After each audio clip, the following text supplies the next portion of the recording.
Hello, everybody, and welcome back to another week, another day of 30NSG. We've changed the title. We're going with the gaming news instead of reading the news. It's gaming news today, so that's what we're changing it to. So the thumbnails are switching and stuff on YouTube as well. We're going to see if we can get the algorithm to pick it up better than what it has been. So the thumbnails might be switching of late. We're testing to see which ones work better. So I appreciate you guys coming out and hanging out with us. Welcome back to this November 6th edition of 30NSG. What's going on, Z? What's going on, Dave, Travis, Jesse, Mac, Titan? How you guys doing? No more reading? No, we're still reading. It's just we're trying to change the title. Titan. We're still reading the news. Still reading the news. What's going on, Mo? Do you think it's possible that Suicide Squad could succeed? And if so, what do they need to do? I mean, the only way for it to succeed... Are you asking it for it to succeed right at launch or succeed in long term? That's a difference. Because in my opinion, at launch, it's not going to succeed. It's not. Right? It's not going to succeed. It's already put bad taste in people's mouths already. Exactly. Suicide Squad is dead on arrival, right? I'm going to play it because I like Rocksteady, right? I'm going to play through the campaign. I liked Marvel's Avengers campaign, but Marvel's Avengers as a looter shooter, or I should say as a live service game, failed. I think Suicide Squad's going to do the exact same thing unless they don't fall into the same pattern as Marvel's Avengers, okay? And they keep bringing in people. And what I mean by that is if they're going to make it a live service game, they have to constantly, and you guys hear me say this all the time with superhero games, we want to play as many heroes as possible, or villains, whatever, and we want to go up against as many bosses as possible, right? So the downfall for Marvel Future Revolution was it was a mobile game. If that was on console and PC, it would have succeeded because they had the bosses, they had the characters, but because they went for microtransaction live service type of stuff and charging $40, $70, $100 for certain things, that was the downfall of that. Marvel's Avengers downfall was that they didn't keep bringing in heroes and they didn't bring in any more villains, right? And they were microtransactioning with cosmetics. That was the downfall of that. So hopefully Suicide Squad can keep bringing out characters that you're using, right? I say heroes even though they're the villains, and the villains are now the heroes, right? So like Superman, Batman, Wonder Woman, they're all bad guys to you. So if they can keep bringing in more villains to go up against, then I think they have something. But if they don't do that, goodbye. I think the game is dead in the water, and they have just as much trouble with that title. Yeah, it's gonna be bad when it comes out. Like I said, I'm playing it for the story. Rocksteady, up to this point, has proven to me that they can make a single player story, right? So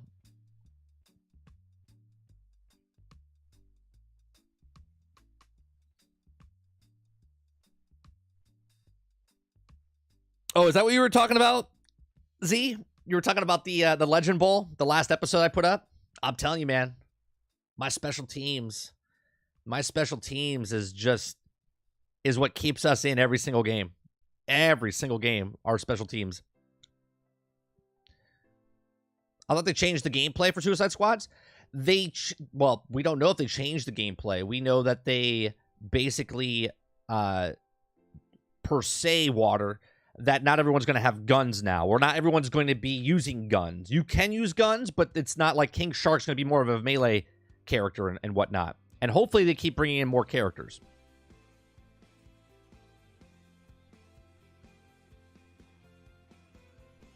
Warner Brothers struggles to post-launch content for non-live service games. I have zero hope in Suicide Squads. Yeah, but like I said, I'm going into it just the single player, right? Just like the story content. If it's like a 3-player, 4-player co-op going through the story, I'm fine with that. If it's a live service game, to me, if it works, great, cherry on top. If not, it's just that standalone game. I'm going into it, Suicide Squad, as a single-player co-op campaign, like a Halo, like a Marvel's. Well, actually, Marvel's wasn't even a co-op thing. It was a single-player game for that part.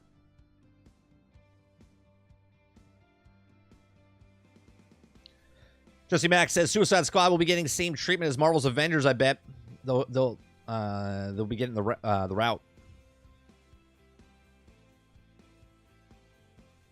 Now all they gotta do is announce 30 frames per second, and boom, dead. Right? They're like, here it is. We heard what you wanted. We heard that you wanted melee characters. Boom, we got it.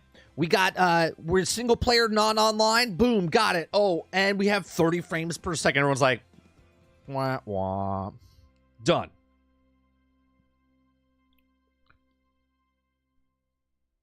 Eclipse says, yeah, I'm gonna play it because I love looter shooters and I love Rocksteady. But would you love it if it wasn't a looter shooter, Eclipse? Would you love it if it was just the regular game and not a looter shooter that had to continue on 9, 10, 18 months? I mean, technically, let's be honest, all games now are live service games because they're all broke, buggy, unfinished, and it takes them 18 to 24 months to fix it. So technically, they're all live service. Even single-player games.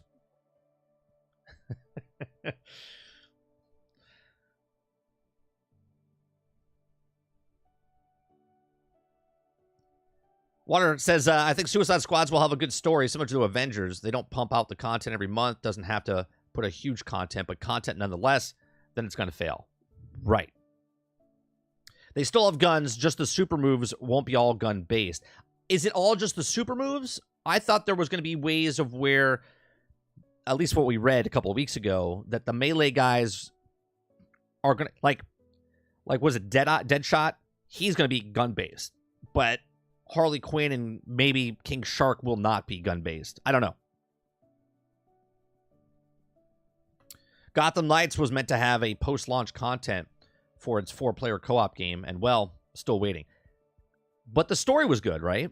The single-player story for that game, and that you can play through the campaign like that, where you can play 2 players and go through the campaign, I like that.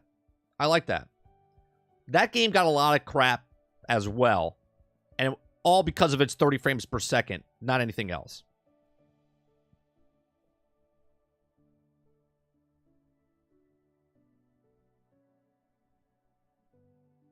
Yeah, Titan, that's true. Like, what happened? Rocksteady gun-based. Bring combat from your game, your last games. Like, the combat. Like, they compare Spiderman to Batman, and then all of a sudden, Rocksteady comes out with a game, they're like, let's put guns in it. Because, yeah, let's do that. People really liked our gun system in Batman. Like, what? What?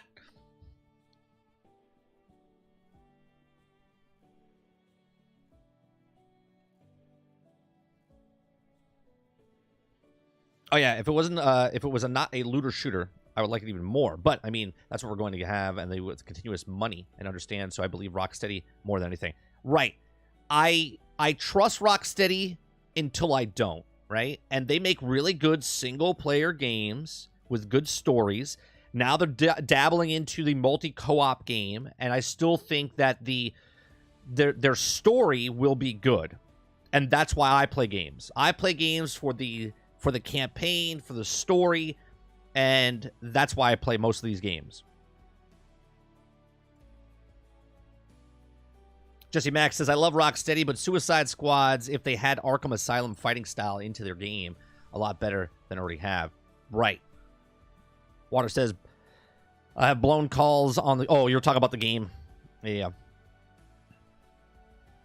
We had 4 Arkham games. Time to move on. Why Christmas music? Is it Christmas music playing? Well, I guess it is. It's supposed to be just happy music.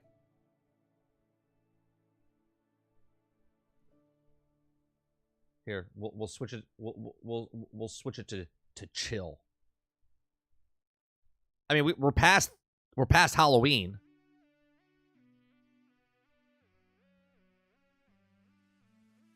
Yeah, because I didn't pick Christmas music. I picked happy music. Apparently, Christmas music is happy. You freaking miserable bastards, you. Like, what is this? What is this happy music? Oh, God.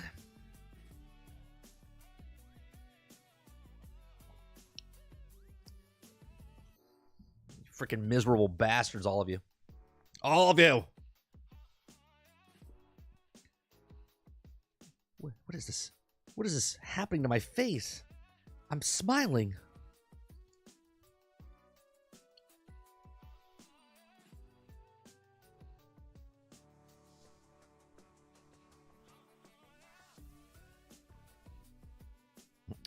Oh, God, 30. I was trying to stay away from Christmas music until I had to listen to it. Well, now you have to listen to it. I mean, that's just what it is. No, I didn't put Christmas music on. I just put happy music on. Now it's chill. Let me know if Christmas music comes back on.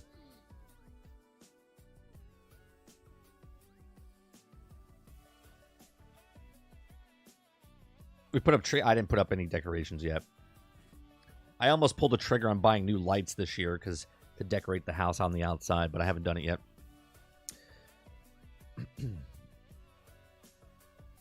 All right, we got 3 stories today. Our first story is former PlayStation boss sounds the alarm after Microsoft buys Activision Blizzard. That's one of the stories today. Another story today is Insomniac Games confirms who the main Spider-Man is. And I want to go more in depth with that because I feel like it's a stupid move. Not because I don't like Miles Morales, even though people will probably go, hey, this guy doesn't like Miles Morales. He's a racist. But I think it's a stupid move, and I'll show you why it's a stupid move. And then the third one is World of Warcraft dev comments on the possibilities of games coming to console. So those are the 3 stories that we're going to be talking about today.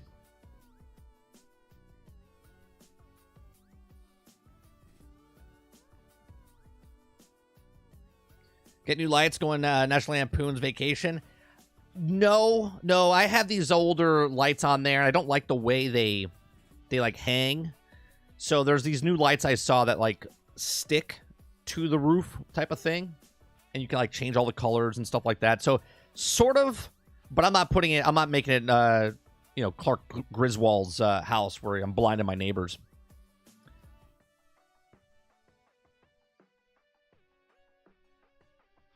Jesse Max says, oh man, I hate this Miles Morales lead now. I'm gonna go into it, Jesse. We'll go into it.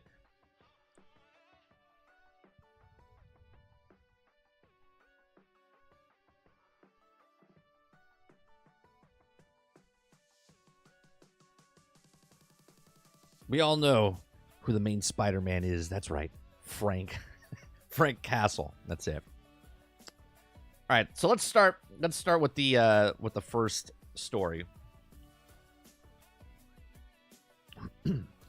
If you guys are new in my channel, if you're here for the very first time, I appreciate you coming out and hanging out with us.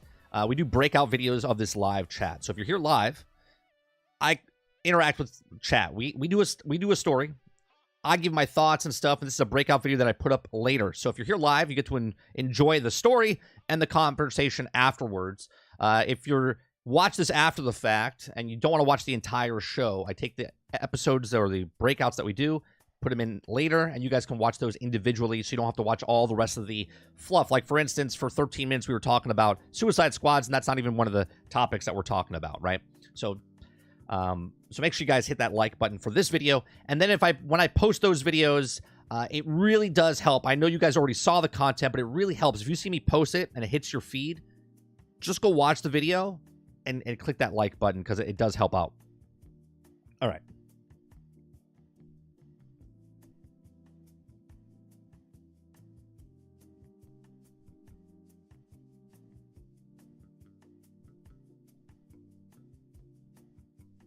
Hello, everybody, and welcome back to another episode of 30 NSG. On today's episode, we're going to be talking about former PlayStation boss sounds the alarm after Microsoft buys Activision Blizzard. But before I get to this article, if you like what we do here, please make sure you share, like, subscribe. We do these Monday through Thursday from 10 o'clock in the morning till noon Eastern.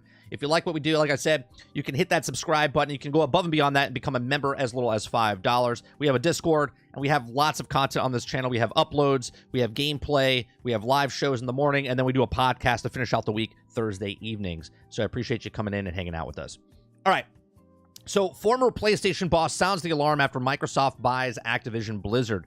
Now, the former CEO of Sony Computer Entertainment America, Sean Layden, has had a lot to say about the state of the industry since he left Sony in 2019. In a recent interview, Layden expanded on some of these points, warning against studios' consolidation and advocating for game preservation in the wake of Microsoft's massive acquisition of Activision Blizzard finally going through.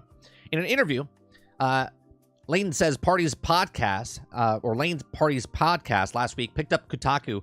Layden also reiterated some of the biggest issues he sees in today's gaming industry, including consolidation, which has been a major talking point during Microsoft's battle to acquire gaming giant Activision Blizzard.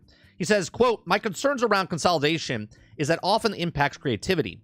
He explains, for instance, it takes some kind of small, independent wild horse studios and brings them into a larger conglomerate. Essentially, time slows down. The bigger you are, and time slows down. So here's the thing. I want to chime in for a second. No matter what happens, I know we hate consolidation. I hate consolidation. I hate that my Comcast is they can conglomerate company and they do what they want. Same with the phone companies, Verizon, AT&T. They keep buying up other companies that come up. Like if I start a business and all of a sudden a bigger business wants to buy me, what am I going to do? I'm going to sell it to them because that's better for the owner of that business. And the businesses have to keep growing. So no matter what me and you do, regardless if you pay a game or play a game or buy a game or whatnot, we can't stop consolidation unless you're in a position to do that.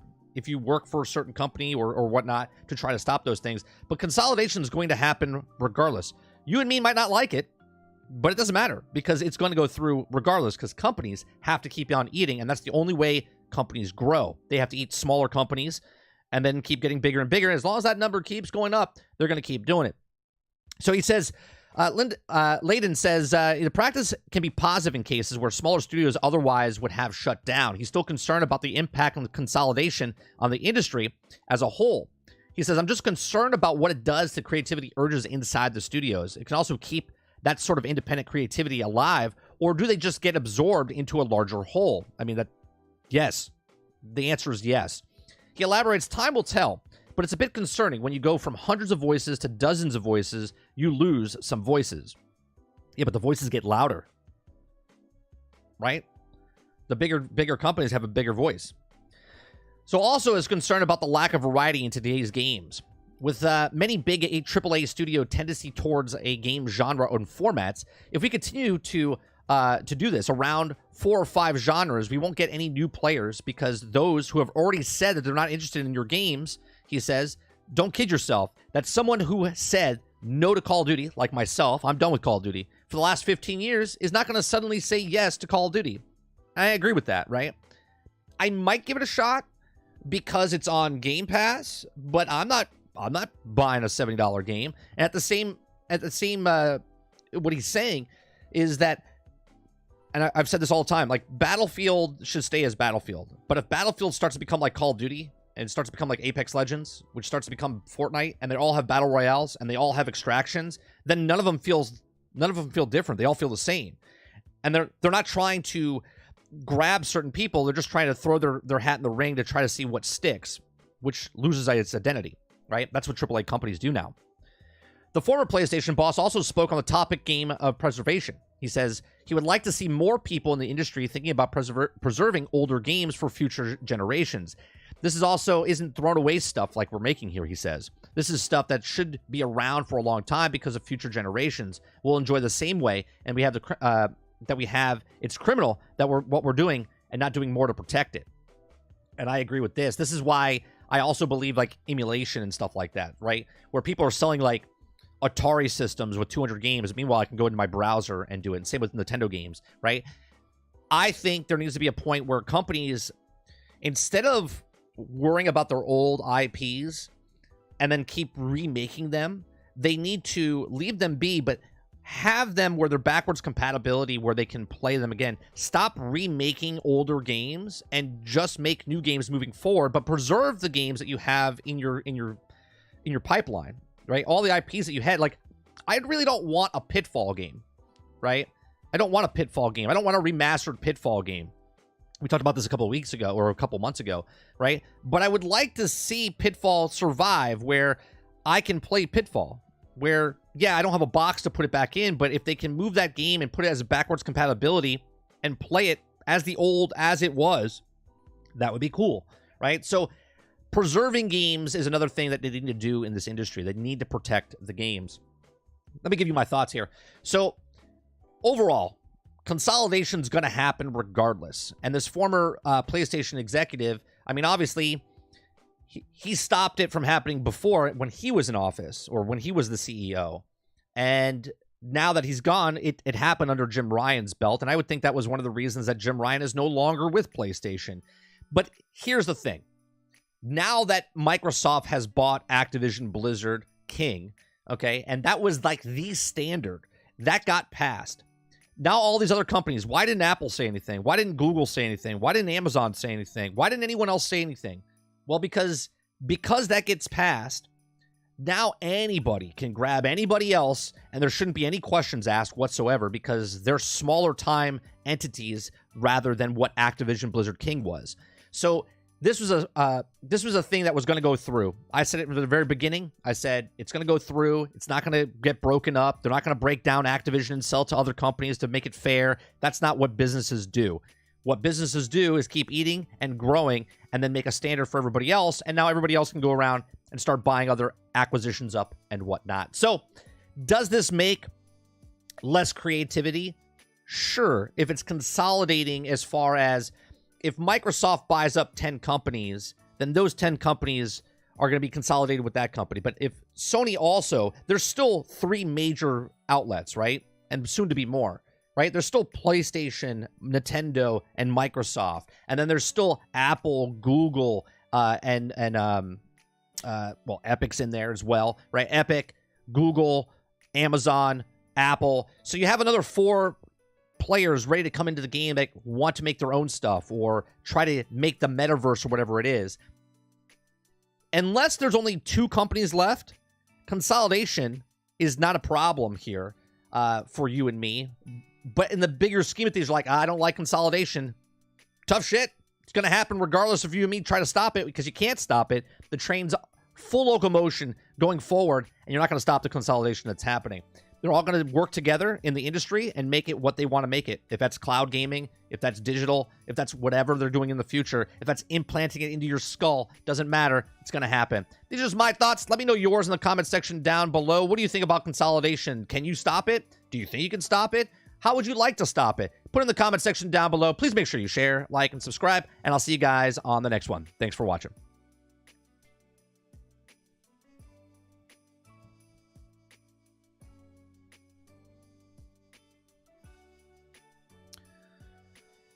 All right, you guys are already talking about Spider-Man. I didn't play it, so I didn't play it.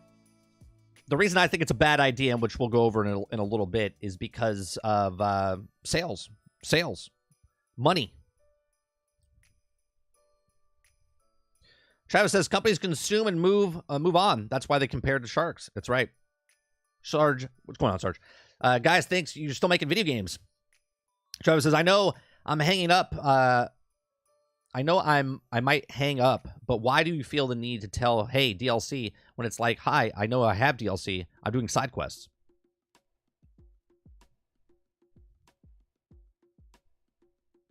Uncharted Fall 30. That's right.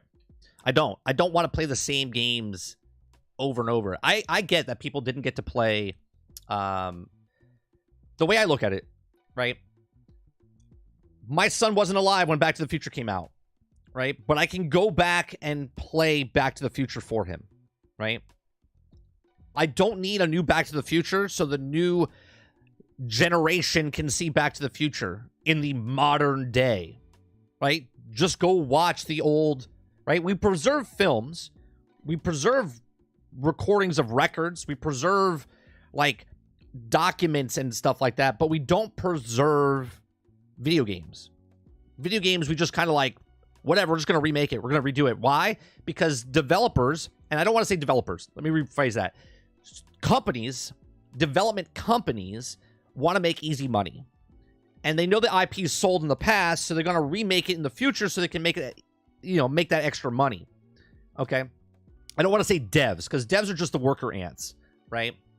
The queen ant or the king ant, whatever you want to call it, okay, is in charge of the devs, right? I don't like that companies want to remake Mass Effect. Mass Effect 2 is a fantastic game. You want to play it? Go play it. And if you can't play it because of a certain reason, because you don't have a console, they should be able to take that game and let it play on the system that you have. What's going on, Whiskey Neat?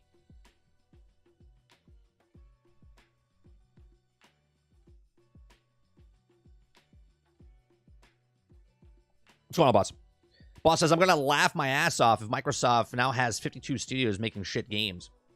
But shit games for who, boss? Here's my thing with you, right? You're not a Microsoft guy, right? You're a PlayStation guy. So the people that are playing it on Xbox, they're gonna play it on Xbox. They're gonna buy it on Xbox. That's what they're doing. So each their own, right?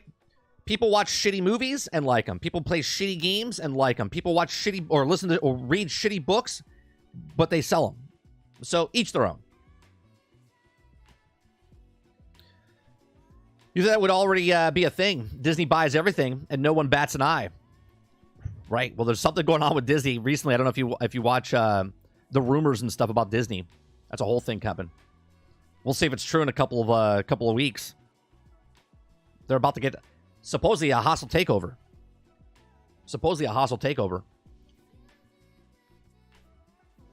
Boss says, I don't mind remaking games. I'm waiting for a new Metal Gear Solid collection on PlayStation 5. I have it for PlayStation 3. The thing I don't like about the remakes is that company could be making something else. Right? I don't care about upgraded graphics or anything. The game is the game. The black and white film that I watched in a black and white thing doesn't need to be remade in color. Do you know what I mean? Like, I don't need Gone with the Wind to be remade in color for a modern audience. I don't.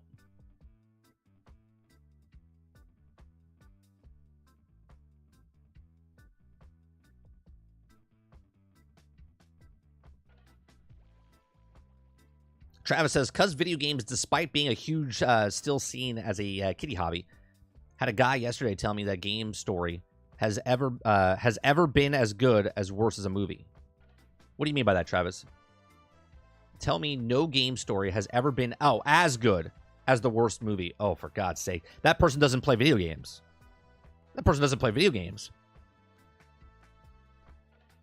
Red Dead Redemption 2?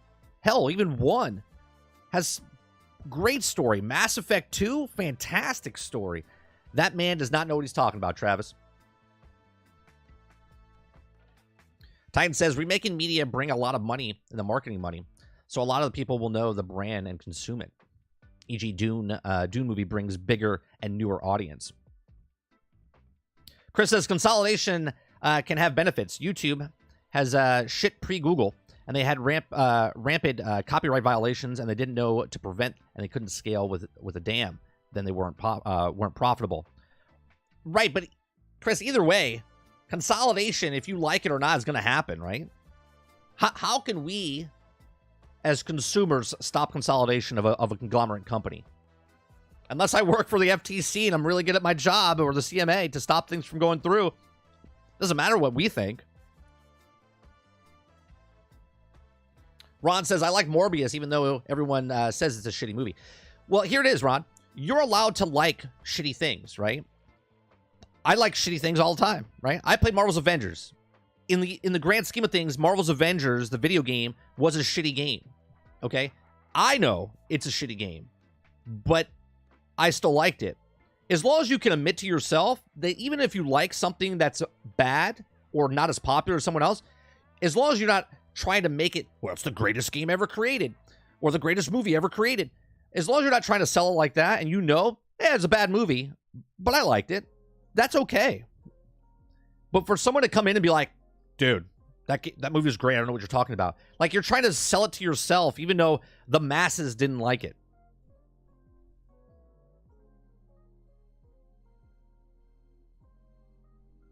I just don't want to get a PlayStation 3. I'd rather just play it on PlayStation 5. But that's my point, boss. When he's saying about, in the article, when he's talking about preserving games, older games should automatically be able to be played on the newer systems. That's basically it.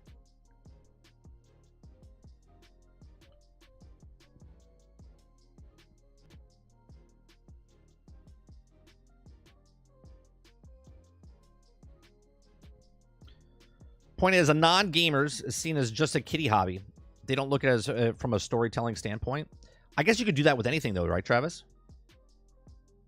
That's like being very generalistic. Like people that go to the gym, right? You're like, only muscle heads go to the gym. But anyone can go to the gym, right? To say like, well, this is a kiddie hobby, right? It's insane.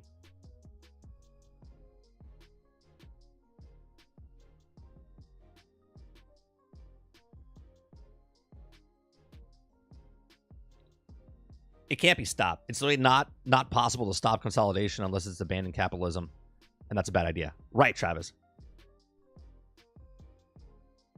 As long as you admit it's an unpopular opinion, right? But that's what I'm saying, though, Titan. You can like bad things, right? Let's break it down to even just a smaller like scenario, right? If 10 people go to an ice cream shop and it's chocolate and vanilla, and 9 people get chocolate and 1 person gets vanilla. Vanilla's good, right? But this person likes vanilla, but like chocolate's better, right? And they're like, well, you can like something that the majority doesn't like and still be good to you, right? It doesn't... we can all like bad things. Or unpopular things. What's up on a Power Boss? I'm doing good, man. That's not generalistic. That's accurate for gyms. Hell, I'll still enjoy the time of the Avengers. I don't care that it's bad. I enjoyed it. Yeah, I played over 1,000 hours, right? I liked Marvel's Avengers. But I won't sit here and say, it's game of the year, man. It's game of the year. Not going to happen. It's not going to happen.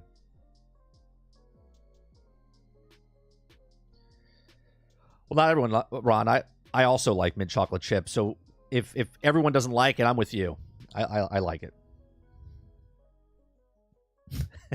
Eclipse is like, vanilla's superior. Don't at me. We're going to have an ice cream war now.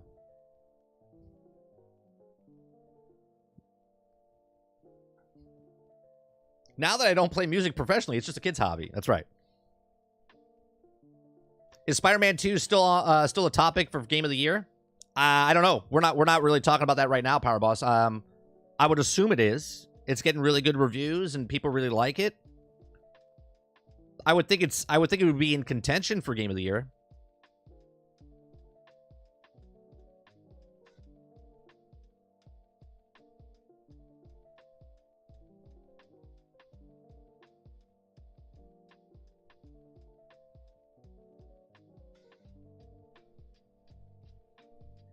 I hated the hell out of it. You didn't like Spider-Man 2, Power Boss? Excuse me.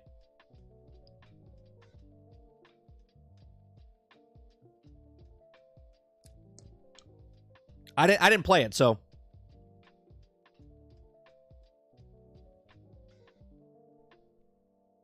the topic is whatever we feel like.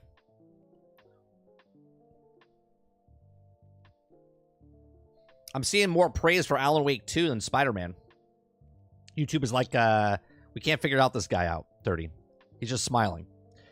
Well, you know, it's funny, Travis. YouTube can't figure me out because I refuse to do what YouTube wants me to do, right? I had this conversation with Creature the other day.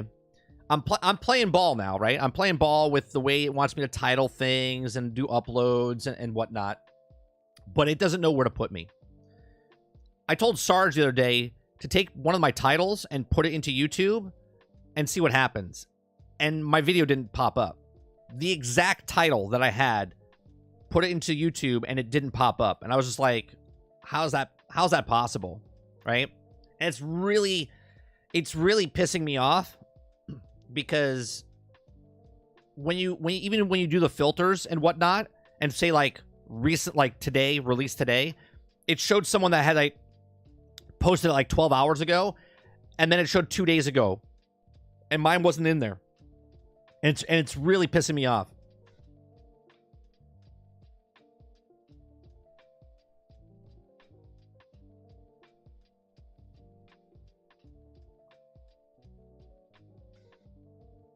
Call of Duty makes more most money, so it shouldn't shouldn't it win Game of the Year? No, that's not how that works. That's not how that works. It doesn't matter about, just like in the film industry, it's not about, the video game industry is a little different. Other award shows, they did it for the reason because it made money, because they saw they could advertise it and do advertisements and make money from people watching it, right? But this is why it's voted on within the people, within the industry itself, and not the people that play the games, right? So, Ron, when they vote for games, you can vote for the games to keep you interested, and they have ad revenue, and this is why Jeff Keighley is very successful at what he does, because it's one big advertisement with an award show in between, okay? But just because a game makes $1 billion doesn't make it the best. Otherwise, Fortnite would win every category every year, right? Game of the Year, because it made the most money this year, Battle Royale, Fortnite. That's not how it works. The way they do stuff is technical stuff, like best directing, best acting, best visual effects, art department, all of that stuff, and that's voted within the people within the industry itself, voting on their own peers. Okay, that's how it always has been. And then down the line, and at least in the 70s and 80s with the movies or the film industry, they started noticing that people were interested in who won, and people started watching the award shows. It used to be in small little banquet halls, okay? But then it became this conglomerate money-making machine, and they're like, oh, we can make more money off these people. So it has nothing to do with the most money is the best games.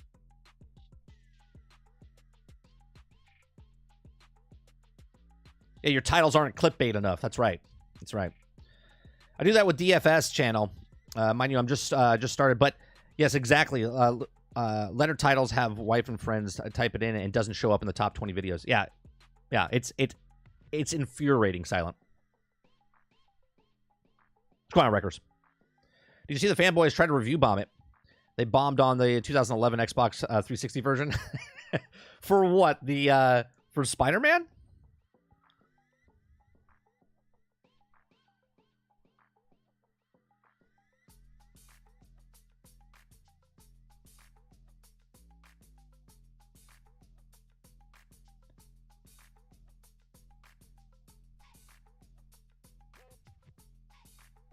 I thought sales was a measuring stick for great games, for public perception, and that's it. For reward shows, it has nothing to do with it. Sometimes it correlates with it. Like, It Takes Two, right? Won a couple years ago. That didn't sell tens of millions of copies. It won because it's a great game.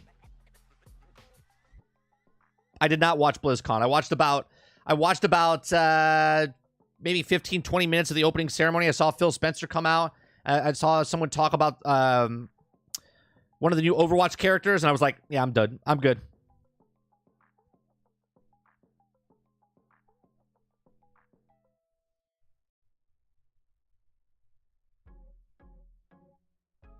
Question, has there ever been a good Battle Royale? Good in what way, Travis? I mean, Fortnite just surpassed 7 million people concurrent playing, or 5 million people concurrent playing this weekend, because they went back to their old map. So I don't know what you're asking.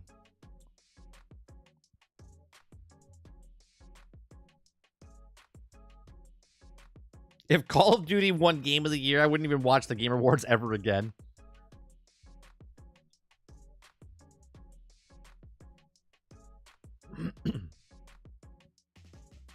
If it went by sales every year, Grand Theft Auto would have won every single year for the last 10 years. Grand Theft Auto 5, because they average like 20 million sales a year.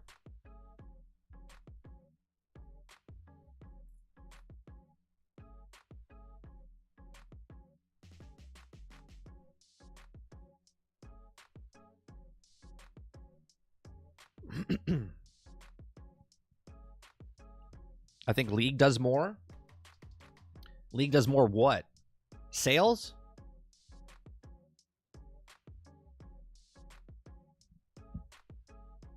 A sale successful is different from a good game? Yes. You can go watch a popular game or watch a popular movie or TV show, and when you watch that show, right? How do you know something is bad if you're hyped up about something and you go to the movies that first night and that first weekend, right? And this is why most people don't care about reviews and stuff. They hear the buzz of this movie's good, this show is good, this game is good. Then they go buy the game without any kind of, right? More people buy stuff without looking into it than they do people that do look into it, okay? So a movie could make millions and hundreds of millions of dollars for that weekend and still be a shitty film, right? Because by the time you see it, it's already too late. They already have your money. Hence why it's proven every single game the last couple years that comes out, it's broke, buggy, unfinished, comes out, sells a shit ton, and is successful. And it doesn't matter if you don't like it or not, because they already have your money in the bank, collecting interest, and say, we'll fix it within 12 to 18 months.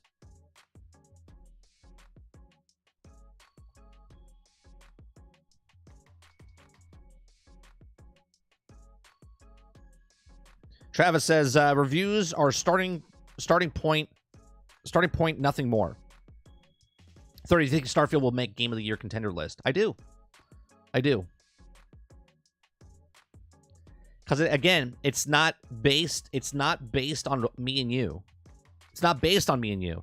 It's based on what the companies and their peers, they vote on their peers of technical advancement, on graphics, on the complexity of stuff. It's based on the people in the industry voting against their peers in the industry. It has nothing to do with you and me and about the game sales and not.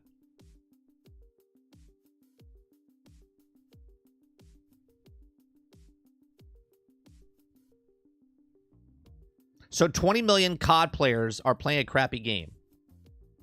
Yeah. Yeah. This is why we call them goldfish, brains, and sheep. Yeah, 100%.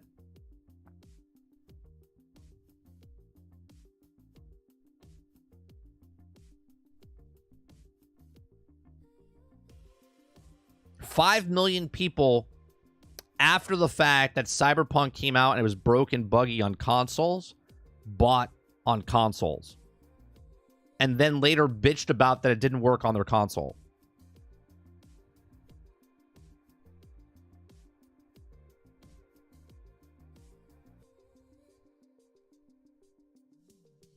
I hope Hogwarts doesn't get snubbed. It feels like it came out forever ago.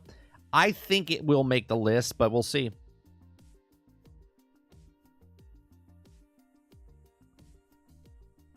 Madden football is a piece of shit every single year. And it sells every single year.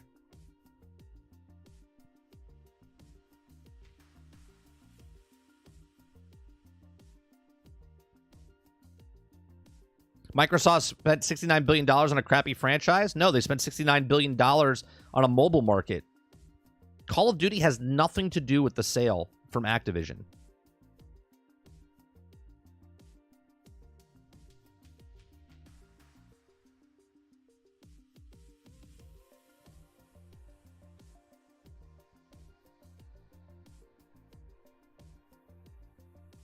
It wasn't about Call of Duty. It was about King. And the IPs that Activision owns. Do you know how many IPs they own? Why would they buy Activision Blizzard? One, because they want to get in the mobile market. And two, the amount of IPs they own that they can shove onto Game Pass. Which is what their business is about.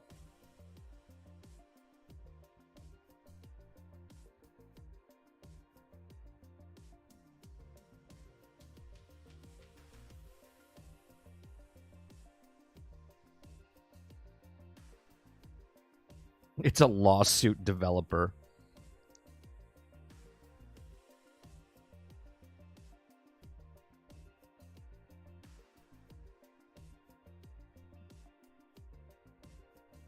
Why do you think Call of Duty comes out every single year? It comes out every single year because it's the exact same thing. It's the Madden of first-person shooters.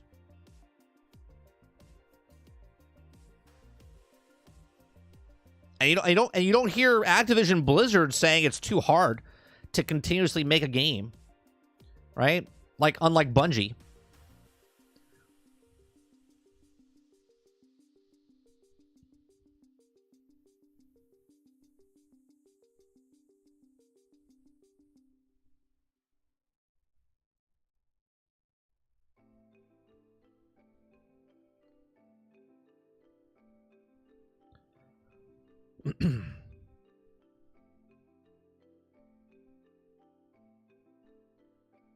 You can't deny the power of COD and Modern Warfare 3 sales are about to blow away Game of the Year contender sales, but you're construing two different topics here, right?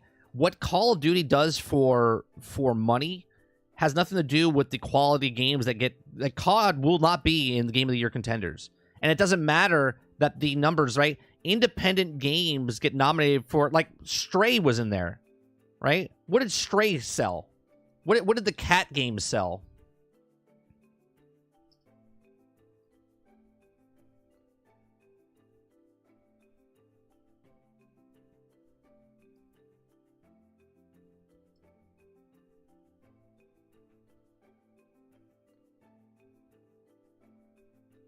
I don't even think we have I don't even think we know what it sold. Okay? It got nominated for Game of the Year. Because it doesn't matter if it's Call of Duty size stuff. Quality of game is subjective to the player? Sure. But the things that get nominated for Game of the Year are voted on the people in the industry. Other developers voting on other developers' games. Has nothing to do with game sales. Zero to do with game sales. So you to say that Call of Duty is going to blow the amount of money from the Games of the Year's category has no bearings whatsoever.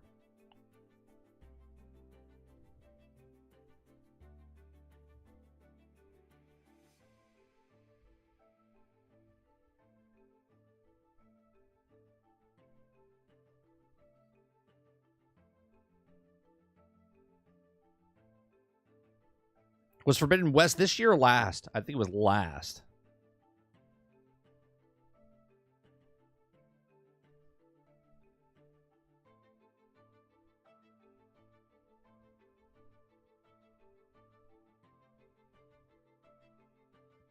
You really think the industry as a whole have praised Starfield?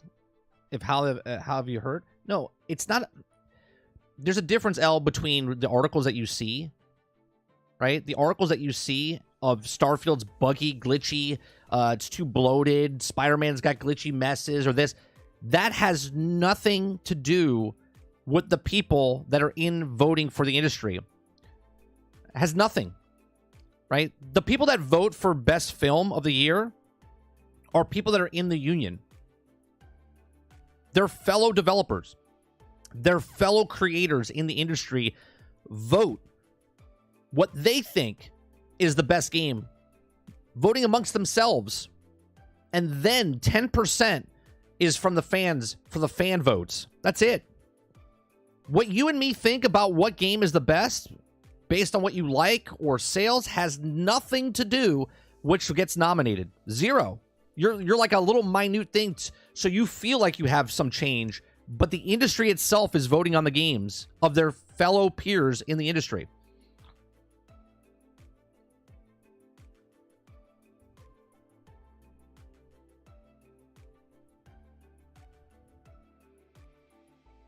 This is exactly why when something gets nominated, they're like, people are like, "Oh, I can't believe that game got nominated." Well, it wasn't up to you. It was up to the people in the industry voting on other people in the industry.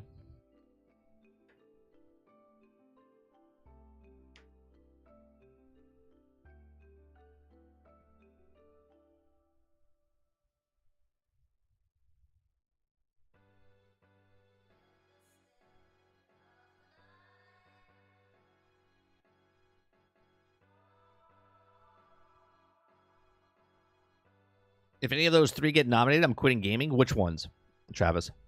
Which three? Oh, Redfall, Gollum, or Skull Island?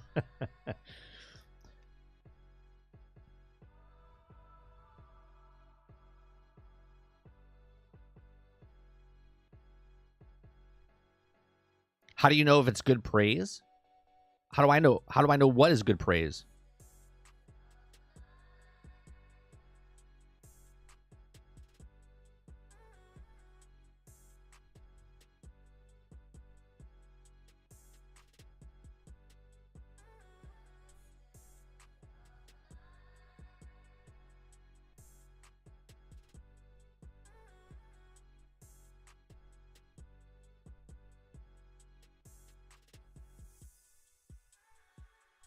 Like if they had a category for best sales this year in first person shooter game, Call of Duty wins it every year. But that's not a thing.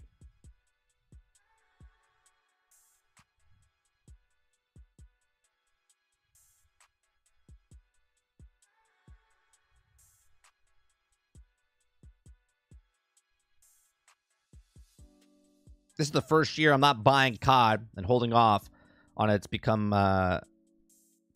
because becoming too like Fortnite. What's going on, Soups?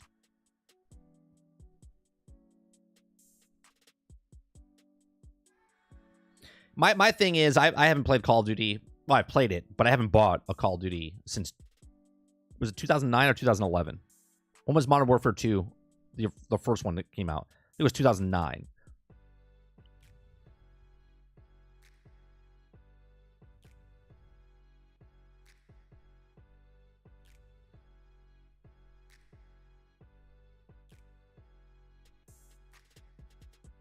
Quality is dependent on the player. Just because we hate a game doesn't mean someone else doesn't like it. Sure, but when the majority, right?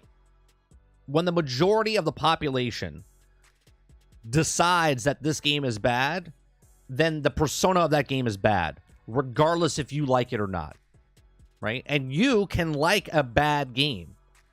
That's not an argument. Anyone can like whatever they want, but the majority of the population is going to like or hate a game. And when that happens, that's it.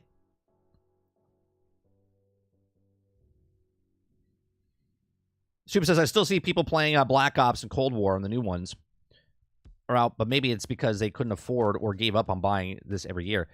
There's more people playing Battlefield, the older Battlefields, for the last 2 years than Battlefield 2042, right?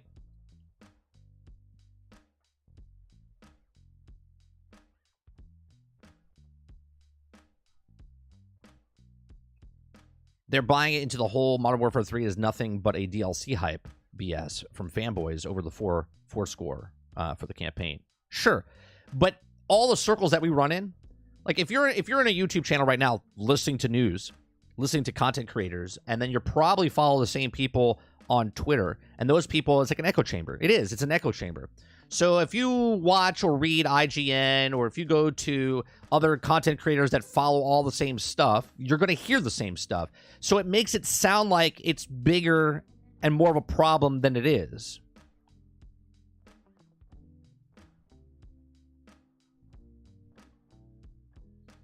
Third, do you believe Starfield was a game of a generation?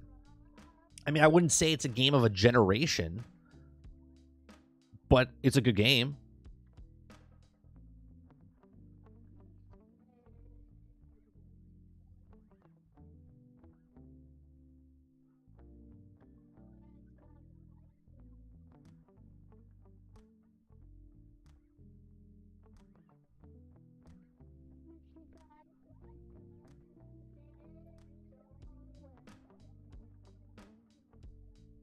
I mean, for Bethesda, it's the best game that they've created up to this point. I still think it's bloated. I said it from the very beginning. I said, why have 1,000 planets? So why don't you just do one solar system? Have 10 planets, 15 planets. And handcraft more of those.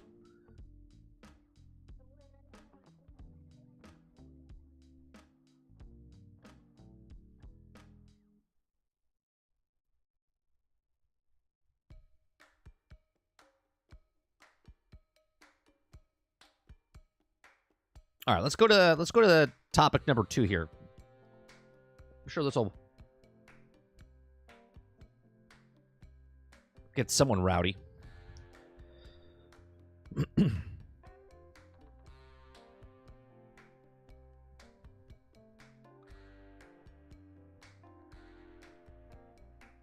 Exactly, Mo. Starfield is something you keep talking about. Yeah. Because it's a good game. And it irritates people. It irritates people that Starfield is still talked about.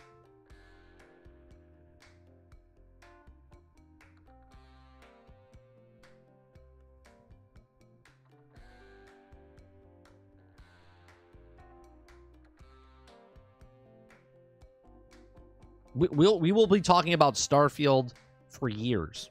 For years. You will not be talking about Spider-Man 2 for years. It'll come back up in conversations when the next Spider-Man comes out, and they'd be like, oh man, Spider-Man 2 was a great game. Yeah, it sure was. Right? Right? People still talk about Skyrim.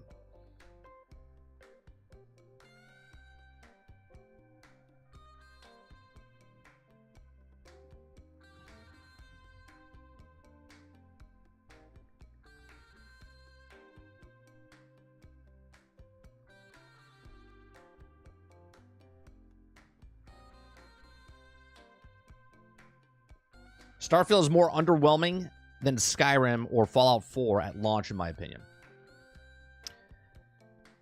I think... Here's what I think about it, right? I don't know if it's underwhelming, in my opinion, because every time you land,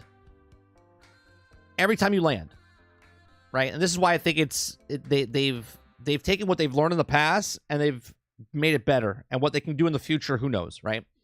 But every time you land, it's making a map the size of Skyrim. The map of Skyrim is like 17 by 17, and what they're doing in Starfield is 16 by 16.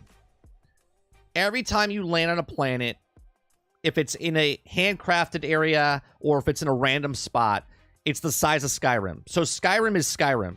And for 12 years, it's been Skyrim. Every time I land on a planet of 1,000 planets, it's the size of Skyrim. If you don't think that's impressive, I don't know what to tell you. I'm not saying it's impressive because it's Starfield. I'm saying just from a technical standpoint, what Bethesda has done and made Skyrim indefinitely every time you land, and the possibilities of what the modders community can do and what they can do as DLC and continuously bring in DLC if this is what they choose to do, okay? Every time you land, you're making Skyrim. I'll tell you.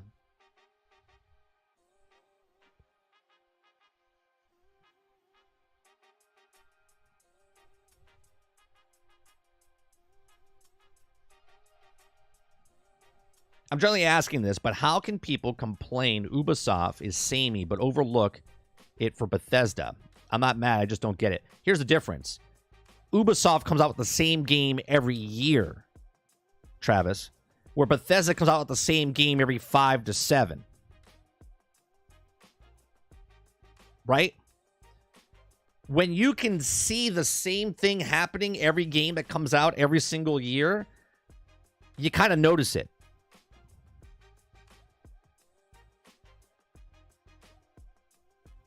Oh, I didn't say make the game good, boss. That didn't come out of my mouth. I just said what the potential of the modders can do. I didn't say the modders would make it better or good.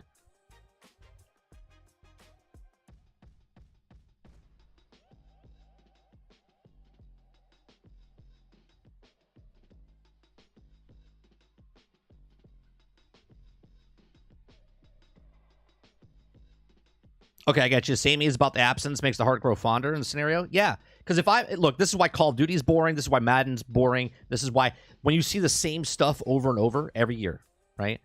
I don't care if you take Assassin's Creed and put them in Egypt, and then put them in Norwegian, and then Scandinavian, then Iran, whatever, right? It's the same thing. You see it every year. It's the same thing, right? You think it's bad now. Wait for them to keep coming out with Assassin's Creed faster the way they're doing it, right? You never, you look at it and go, oh, it's the same. It's just more of Assassin's Creed. It's more of Assassin's Creed.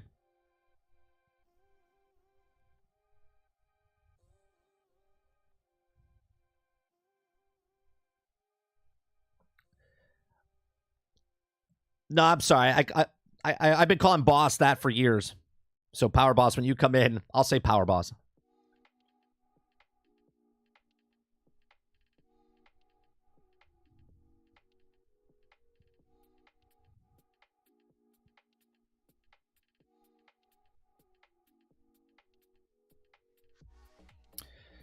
If we got Baldur's Gate 3 this year, people would be like, another?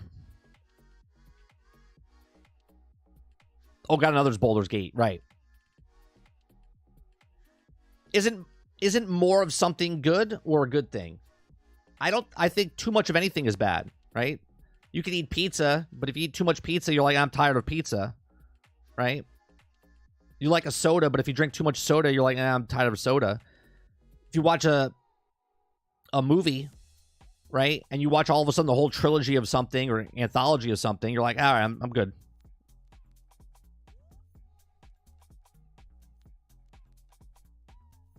I think too much of anything you can get sick of. Hell, I had these candies the other day. My son got these sour, they're like sour candy patch, whatever. I was like, oh man, it's really good. Then I had a second one, and then I had a third one.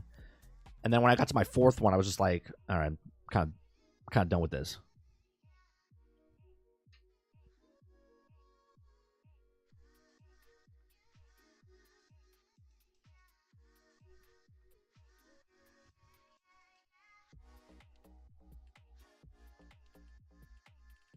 Speaking of Baldur's Gate 3, did you see that they're not slowing down at all? No, I think they're going to continue supporting that game.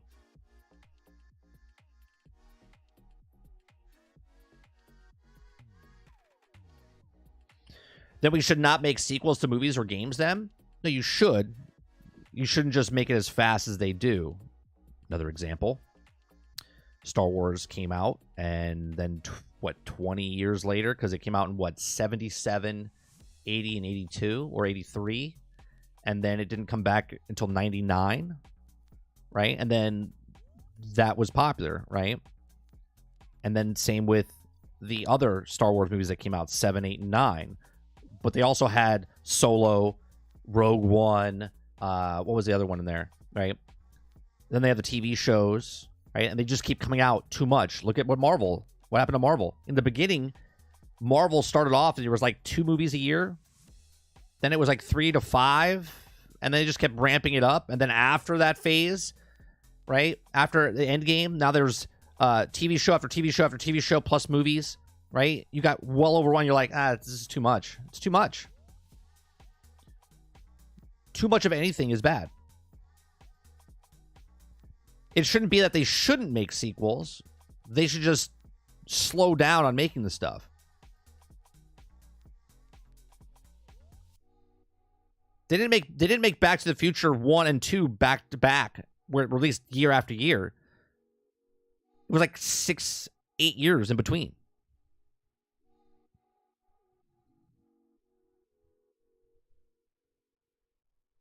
It was 30 years. Yeah, it was like 30 years between the two.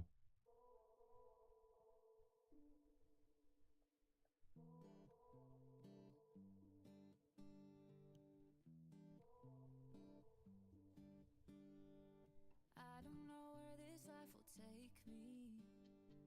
I just know I'm here for the ride. Baby, there ain't no sense in waiting. Yeah, we don't know if we got the time. All right. Let's go with the second topic here.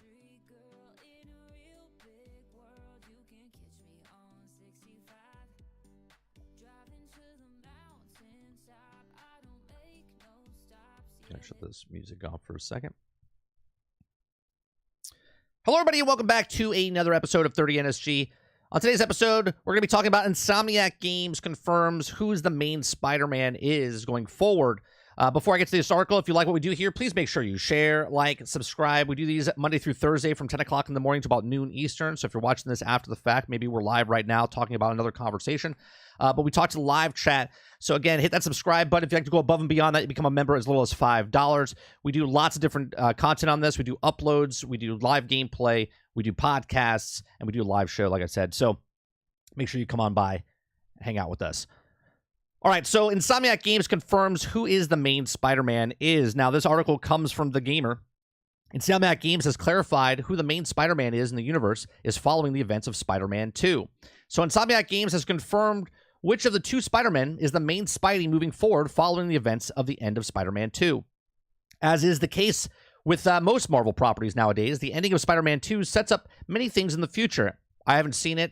I'm not trying to spoil anything. I'm just reading the article for the first time, so I don't know if it's going to go into spoiler territory, just letting you guys know. And leaves us with just as many questions as it did to answer. Now, one of the main things answered in the final hours is which Spider-Man is mainly going to be taking charge and protecting New York City, something that Insomniac Games has now given us more details on. Spoilers for the final hours of Spider-Man 2 to follow, so here you go.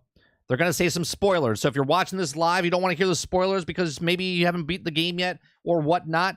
We're just reading the news here, so heads up. I don't want to ruin it for anybody, so we'll give you 3 seconds. 3, 2, 1.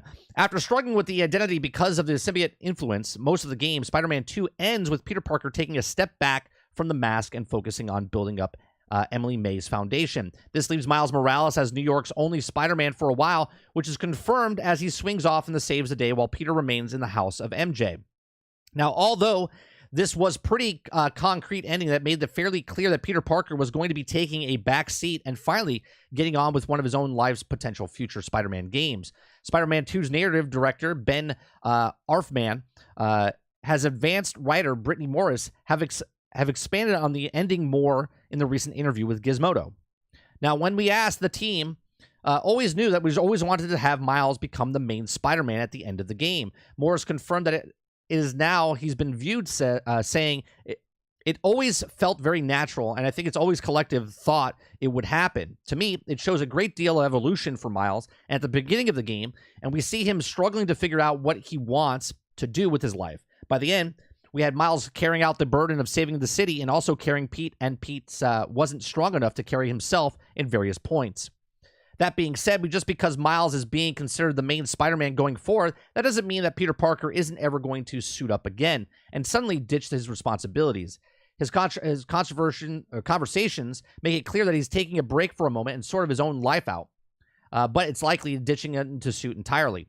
So Spider-Man 2 also sets up many different plot lines that relate directly to Peter, such as the chameleon promising him to take down in the memory of Kraven. So it seems very unlikely that the property or properly seeing the last Peter Parker Spider-Man in Insomniac's universe.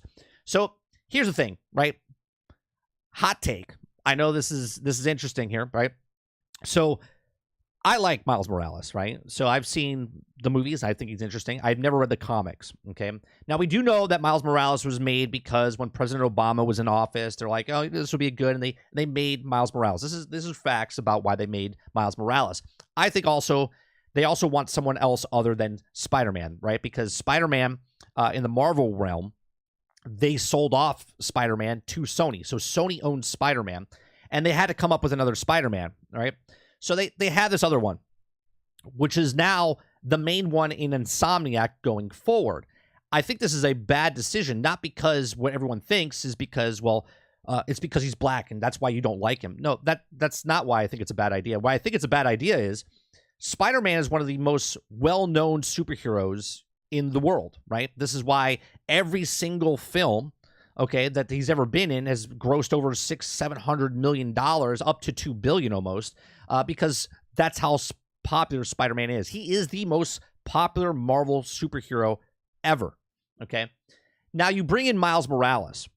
Just going based off of the information that we know of this, Spider-Man 1 in 2018 has gone on to sell something along the lines, I think it was like 22 million or 24 million, something like that, by itself. It might be a little bit more than that. We know that Miles Morales only sold 6.5 million, okay, which is almost 1/3 of the sales of Spider-Man from 2018, right? And the reason it sold is because a lot of people bought it with the remastered edition where it came along with Spider-Man the original and Miles Morales. So those sales got fluffed up as well. So Miles Morales didn't really sell well. The first Spider-Verse movie, okay, that came out a couple years ago, very successful. I believe only sold, and we'll look it up so you guys know, right? Box Office Mojo. Let's go that live here and we'll check it out.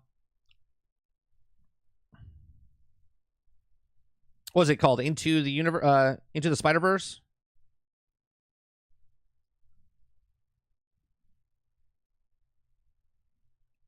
Right? In 2018, remind you now, when Spider-Man came out in 2018, the video game, okay, it sold ridiculous amounts. This sold and made $384 million. Not taking anything away from Miles Morales, but it only made $384 million. Now, if we look at the other Spider-Man, okay, if we look at other,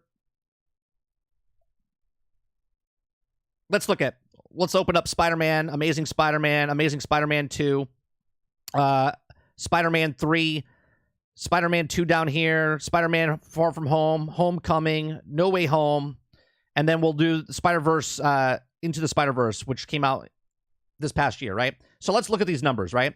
So we have Spider-Man 2002 made $825 million. With inflation, that's over $1 billion. Then we have Spider-Man, The Amazing Spider-Man 2014 made $708 million. Okay. Then we have Spider-Man 2012 that made $757 million. Then we have Spider-Man 3 2007, which is one of the worst ones. Okay. It almost made $900 million worldwide. Then we have Spider-Man 2 from 2004 made $788 million, right? Inflation, that's over $1 billion, right? Then we have Spider-Man Far From Home made $1.1 billion. Then we have Spider-Man Homecoming 2017 made $880 million. And then we have Spider-Man No Way Home 2021 made $1.9 billion. Okay. And then we have Spider-Man Across the Spider-Verse, which made $690 million, which is fantastic. But do you see where I'm going with this? Okay. The first movie that came out not barely, just short of $400 million. This movie, $690 million, fantastic. Okay. But it's not selling as well as any other Spider-Man film ever to come out. Okay. And then the video game. You go from 24 million copies sold to 6.5 million copies sold. And now, obviously, Spider-Man 2, we don't know the full sales numbers yet, but Miles is in it. So Peter and Miles are in it. So that's combined, right? And I think this is one of the reasons they did this, because Marvel, in general, likes to push replacements for other people. Now, Insomniac is choosing, again, I haven't played Spider-Man 2. The story sounds like this is... It makes sense why they're doing what they're doing, but I think this is a dumb decision because Miles Morales, facts are, does not sell as well as Peter Parker's Spider-Man, okay? So this is a bad choice in my opinion, and we'll see what happens when they come out with Miles Morales 2 or they come out with Spider-Man 3, whatever it does. It's going to sell well for PlayStation, 3-5 million copies sold in the long run, but I think it's a mistake because not many people are interested in Miles Morales. These are just my thoughts. Let me know yours in the comment section down below. Please make sure you share, like, and subscribe, and we'll see you guys on the next one.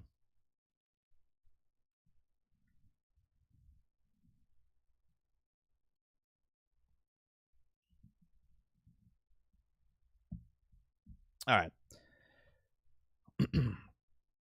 Powerboss says it's like 33 million combined. Yeah, it was 24. It was like 24 or 27, something like that. And then with Miles Morales, it went to 33 million total. But they had, and this is what I don't like about when they advertise stuff like this. When they say, well, why are they combining it? Why are they combining it, Powerboss? Why don't they just tell us it's a separate numbers? It's because Miles Morales doesn't sell as well. Across the Spider-Verse is currently on Netflix.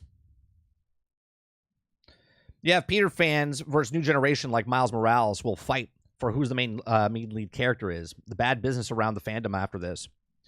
Actually, this is not Reese. This will also still have Peter, but I know a lot of young people who think Miles is better. Insomniac is looking at getting the new gamers in people's like us don't matter anymore. Well, here it is, Travis. Spider-Man's been around for decades. Right? Why change it? Peter's been working just fine. It's the new era. That's why. Marvel likes to make a show called Hawkeye and then replace Hawkeye with another Hawkeye. They like to make a Doctor Strange but have other people in the movie of Doctor Strange be the main character. There was just a story about Blade coming out. Okay, and there was a leaked information about Blade. I can't say if it's true or not, but they said the leaked information was Blade. The movie Blade, it's called Blade, okay, wasn't even going to be the main character in his own movie. He was going to have like third to fourth back of other people, right? There's going to be 3 other characters ahead of him in his own movie, right? Iron Man has Iron Heart, right? Thor had Mighty Thor. They're looking to replace all of these characters, and I know the comic books, and I get that. People are going to preach to me and stuff like that, But the facts are that these are not selling as well as the original stuff. Never have, never will.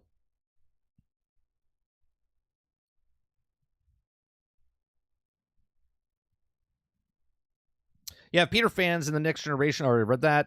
Thanks to Tony Stark, Doctor Strange, Tom Holland Spider-Man films were great, in my opinion. Best Spider-Man movies. I hope that since Spider-Man 2 will be nominated, let's see something that Wolverine is rumored Daredevil Game of the Year awards. Hopefully we see something like that. To prove why everyone loves Peter more than Miles Morales. He says Spider-Man 3, The Foundation sounds fun. More stealth for MJ. Peter is Spider-Man. Powerboss says the second movie I don't think is going to sell well like the first did because of the ending of the movies.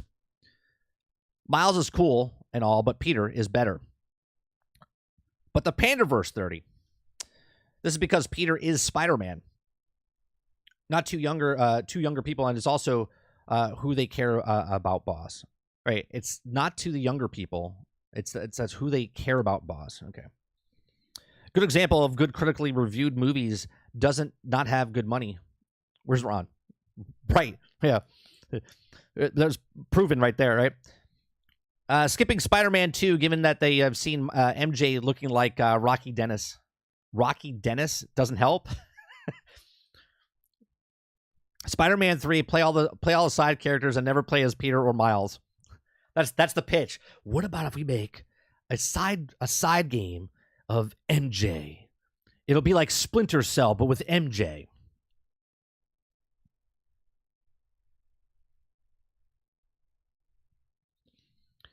Bad decision, even though Miles is funner to use. Is Marvel telling us our time is over and now it's the new kids' time to enjoy Marvels? But why would they have to do that? The same characters that you and me like, boss, was there when our parents were young. Do you know what I mean? Like, why?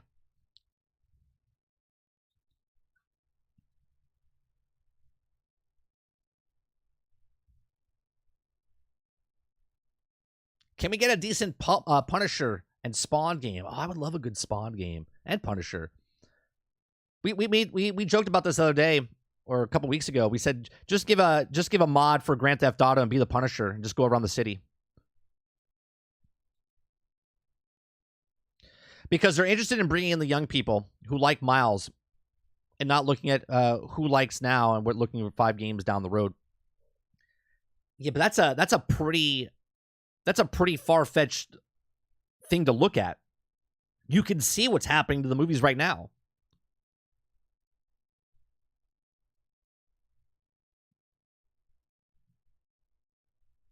I think from a business standpoint, I mean, I just showed it to you. Quick, live, right? I didn't do any research. I said, let me bring up the box office and tell you that Miles Morales is less popular, right? And live, on stream, I brought up all the movies and showed you that Miles Morales does not sell as well. These are facts.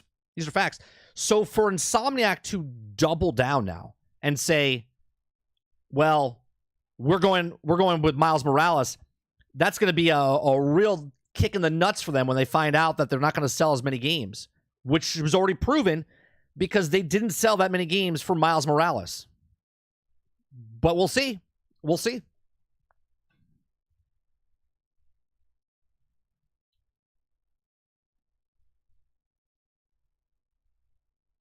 Agree from a sales point? That's all that matters. That's all that matters, Travis. Companies look, and if it doesn't sell, they're going to be like, well, people are just racist and sexist, and this is why it didn't sell. No, the people will tell you if they like it or if they don't like it. And if you double down on someone that didn't sell well, 6.5 million, compared to 24 million, okay, there's something wrong. If you like 1/3 of your sales, and it's not because Miles Morales is a black kid, has nothing to do with that. Hell, Insomniac's the one that put the wrong flag in the game when it came out. So you tell me who's pandering to who. You already saw a new Miles suit. So dumb that the Spider-Man looks like the original suit for Miles. My cousin, who's 13, his entire class is like, who's Peter? He's the Black Spider-Man. Yeah, but isn't it funny? My nephew does the same thing. They're not talking about the black Spider-Man. When you say Black Spider-Man, Travis, they're not talking about the color of the kid's skin. They're talking about his suit. The suit that Miles wears is black. They're not talking about the black kid that's in Spider-Man. They're talking about the black suit Spider-Man. That's how they distinguish between Peter's Spider-Man and Miles. They're like, oh, the black Spider-Man, not his color skin. They just so happen to be the black colored skin underneath the black suit.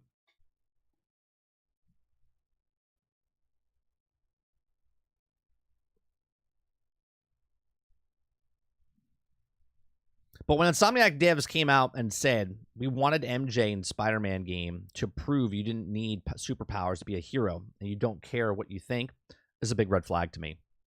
Did they say that? I didn't see that. Is that a quote from them, Power Boss? I mean, woke losers is why Days Gone didn't sell.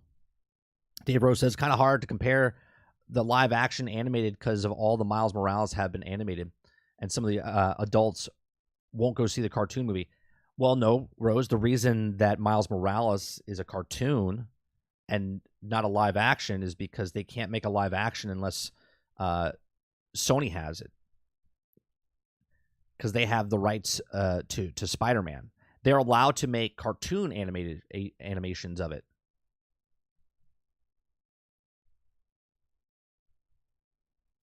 And if you want to compare that, all right, let me see if I can find you a animated, because did they make an animated movie for Spider-Man? Let me see.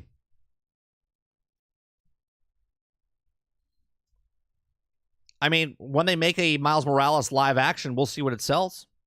We'll see.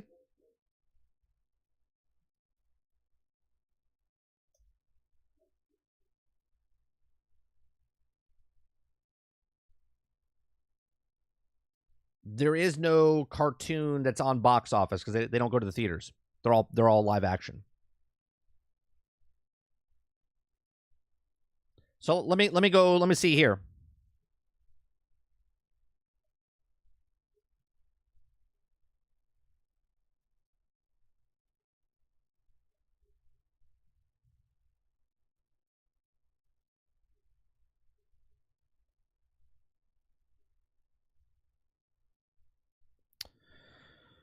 Do. Do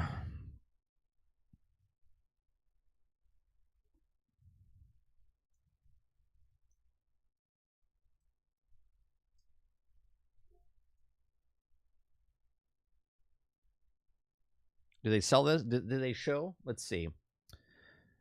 Looks at the sales numbers for Miles Morales versus Peter Miles Morales Ultimate Spider-Man #1.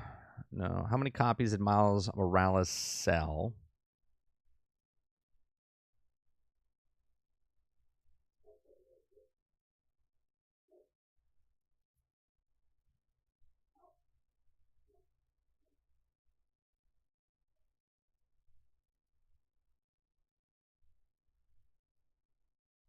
I mean, again, the video game itself, Miles Morales, it says, let's see.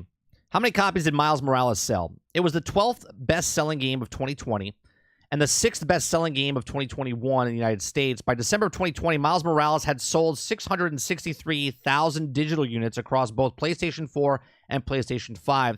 The game had sold over 6.5 million by July of 2021. So within a year... Not a year. Within the 6 months, 8 months, it sold 6.5 million. In the same time frame, Spider-Man sold 20 million units. So if we're going to compare just game to game, one character to the next, okay, it's literally 1/3. A little less than 1/3.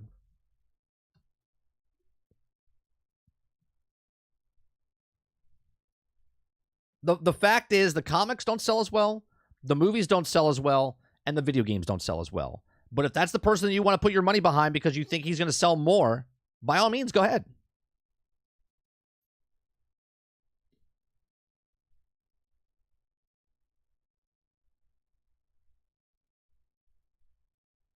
My 5-year-old grandson doesn't give a crap about Miles. He loves Spider-Man, and Peter Parker is Spider-Man. You'll never change his mind. So there's no evidence. Just kids I know prefer Miles. They're conditioning kids to think race matters more than it does. She got told the other day that you can't wear rainbows. It's pro-gay. So she's like, no, it's pro-God. I mean, that's a completely different conversation. Just because you think we need crucial diversity of superheroes doesn't mean we need piggyback. Make up your own hero. Right. Well, they're finding out the hard way, right? They're finding out the hard way which ones are going to sell. And again, I would think I would just look into it more, right? Again, if you want to go that route, cool. But the numbers just based on the video games that you created, Insomniac, take everything else out of the equation, right? Take everything else out of the equation. Insomniac's 2018 Spider-Man and Insomniac's Miles Morales 2020 Spider-Man. One sold over 20 million, one sold 6.5. Together they sold 33 million. Okay? You tell me which one sold better.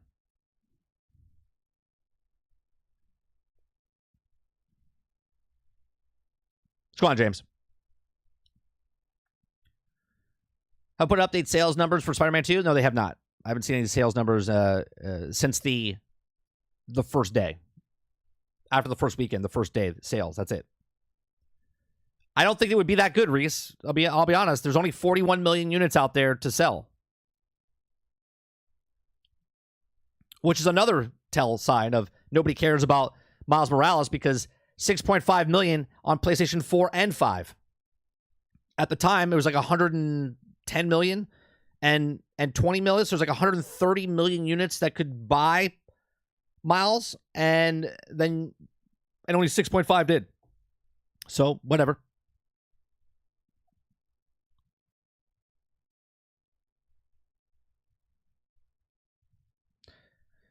$2.5 million in 24 hours. It was focused mainly on Peter.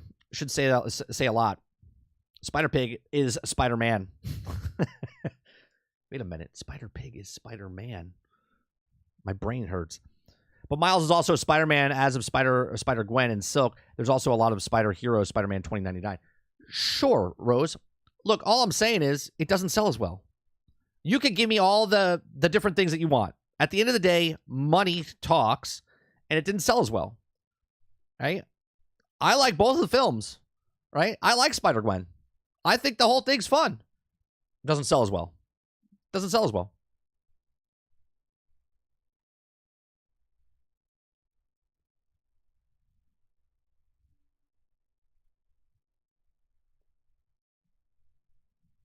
Sorry, I have a big question for you. So you can pick any hero you want, but the game is developed by Guerrilla Games. Who would you pick? So the people that made Horizon.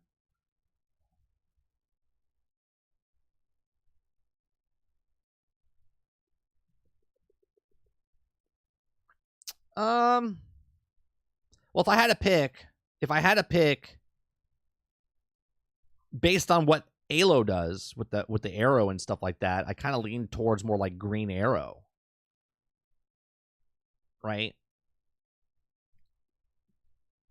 But just because I'm trying to take what Guerrilla Games did well, right? But if I had to pick any character,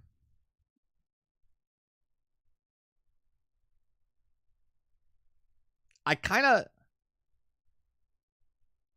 would kind of like to see if they did like a Daredevil game.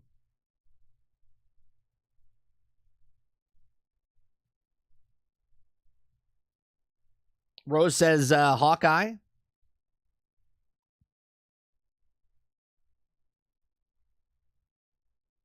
And no, the 2.5 was accurate. There was just a rumor. 2.5 for what was the rumor? Oh, they did the double count. Is that what you're talking about?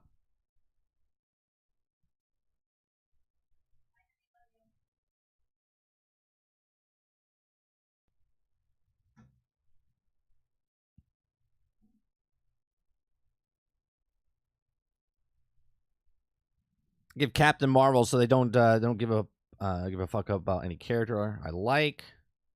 Street heroes, cosmetic ones. Well, we've had this conversation on the other channel, Travis. I think Marvel's screwed up big time when they went galactic. I think they needed to go street based more. Now they're kind of going back to street based, right?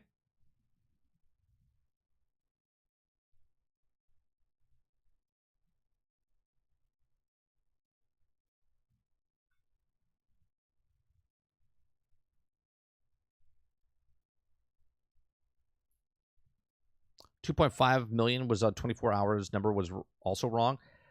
I don't know if it was wrong. Hogwarts Legacy sold supposedly 15 million on the newest generation, so the PlayStation 5s and Xbox Series X's / S's, whatever. I think it sold 15 million. It's still, I think it's the number 1 or number 2 selling game this year overall.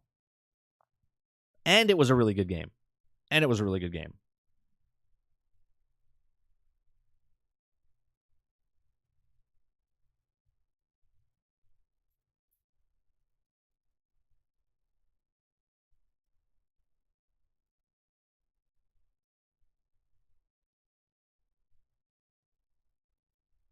I watched the Echoes trailer, actually dark and bloody.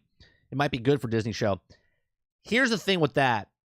I said it's going to be a hard sell, Eclipse, and I said this 2 years ago. Okay. Was it 2 years ago? When did Hawkeye come out? When did Hawkeye come out? It came out in 2021? Was it Yeah, it was 2021, or was it 2022?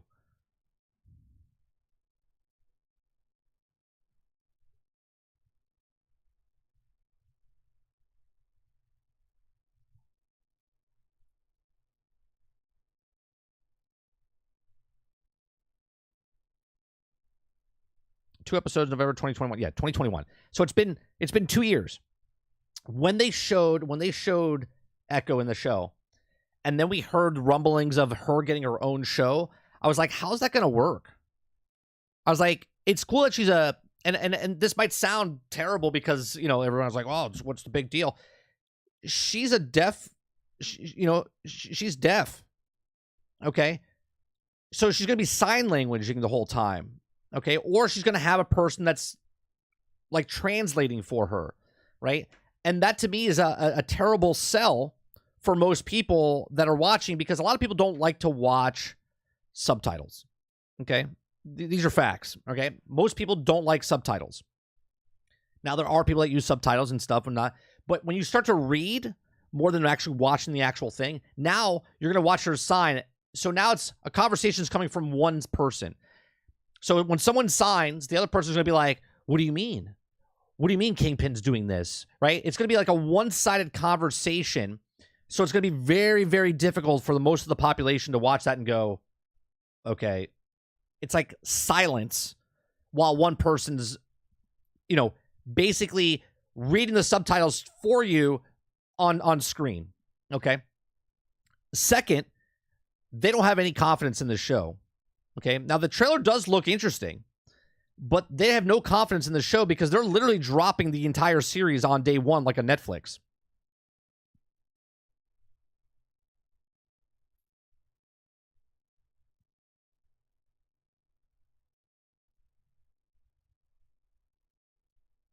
Echo's gonna suck. Only thing anyone cares about is Vincent as Kingpin.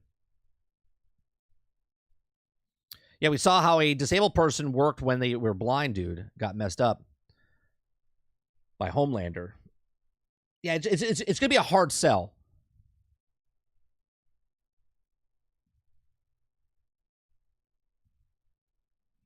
How can Miles Morales take Doc Ock and Green Goblin? Miles needs Peter to help him, and Miles never faces consequences with Doc Ock and Green Goblin before.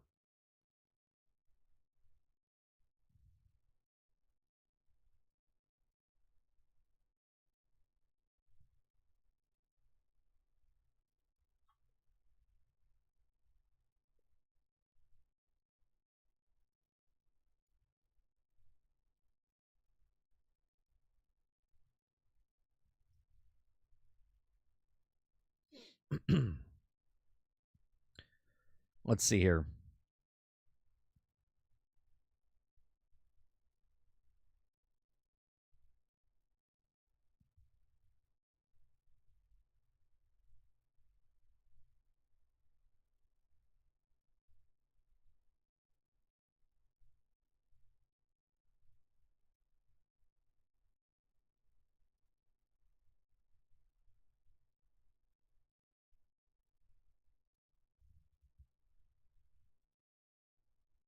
She can speak from her head, and they can do creatively as a TV show. So you're gonna say there's gonna do like an inner monologue? Is that what you're saying, Titan?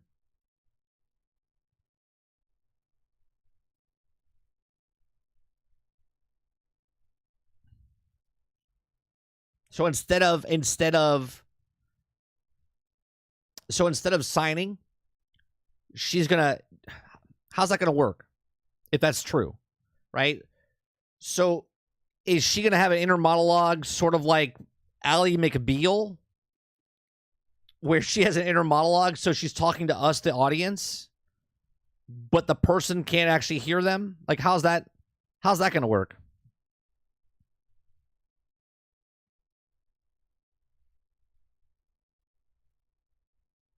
The next show will be from a blind person's perspective. Black screen throughout. I mean, it's okay. Look, the reason Daredevil works, it's not because he's a dude. It's because he's blind and he can still speak.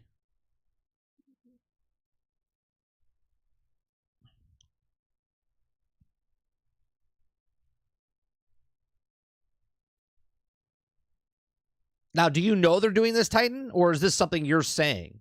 Did they say they're going to do an inner monologue?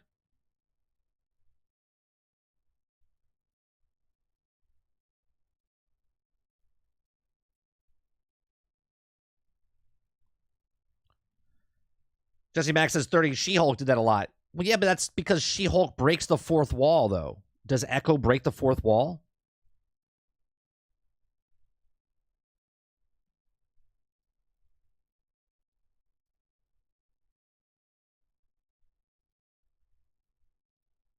I'm assuming. Okay, yeah. I don't think they're doing that.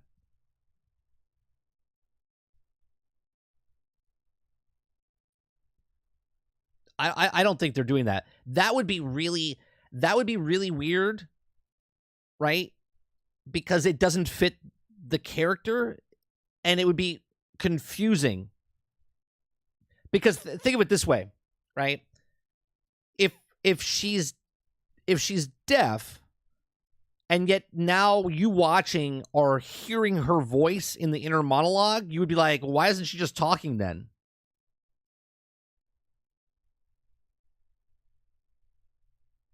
That would be very, very confusing. Do you know what I mean? Because now it almost seems like I understand Echo's the character and they didn't make it, but wouldn't it be considered, wouldn't it be looked at like they're pandering? They're like, oh yeah, come watch this show because we have a deaf person in the lead role, but we're gonna have her voice. We're gonna have another person do her voice so you're not confused. I think that would get more pushback than anything else.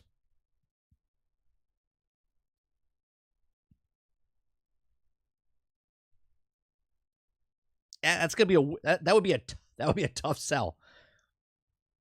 That would be a tough sell.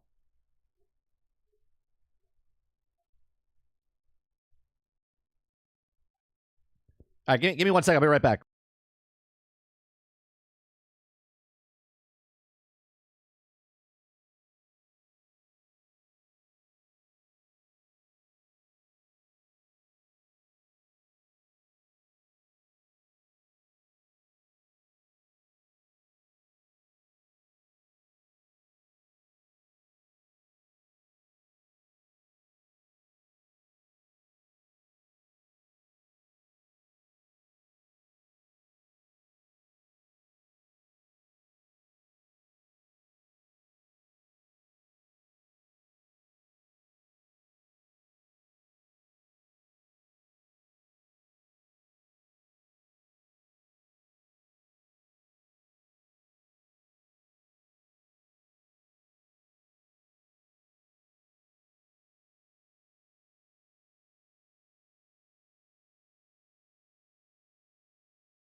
Sorry about that.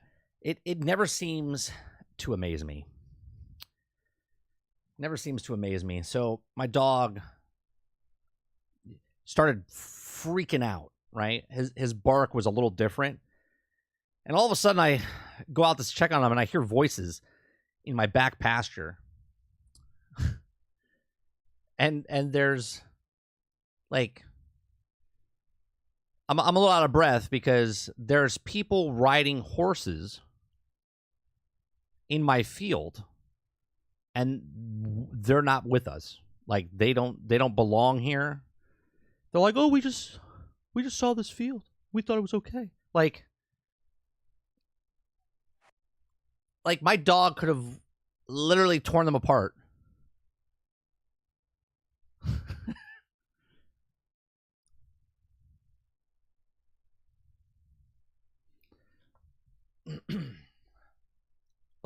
Need to catch my breath a little bit.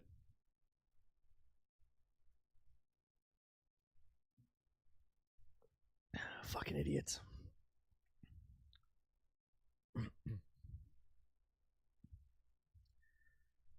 Do you have a fence or signs? That doesn't matter in this day and age, Travis. That doesn't matter. Someone saw a field. They had a horse. They're like, well, we just thought it was going to go in. We have a fence up to a certain point, and then there's no fence because it's wetlands.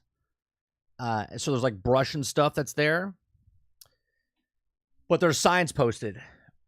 But if you go between the sides, you can't see them. Just people.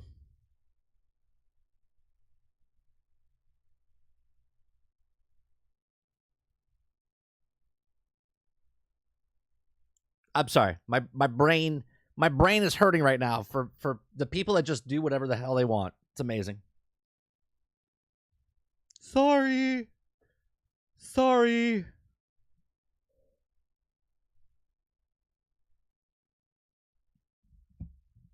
Man shoots people in his own yard.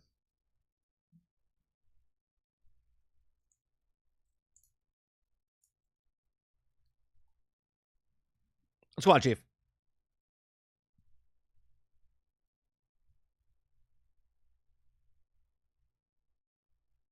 Water says, all games are trash. 89's all around.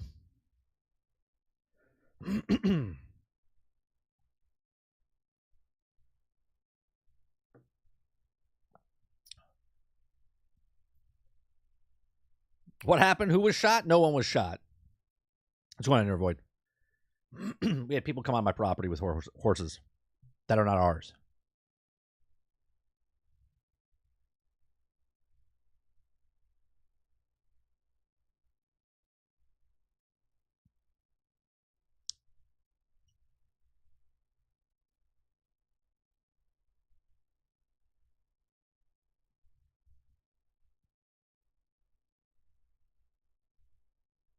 All right.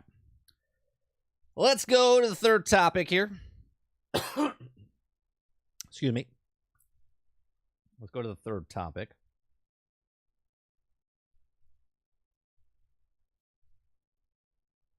Did you offer coffee? No, I did not offer them coffee. Hey, thanks for coming out on our property. Would you like a cup of coffee?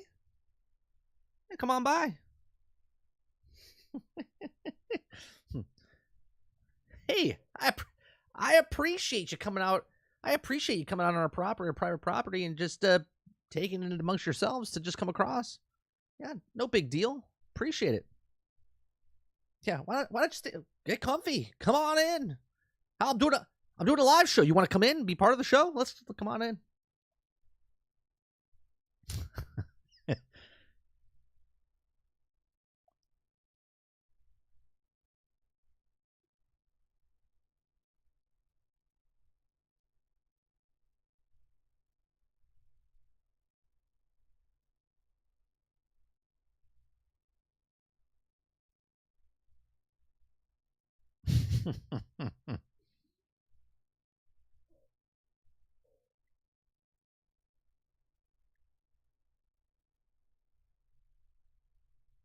Oh, we get people all the time.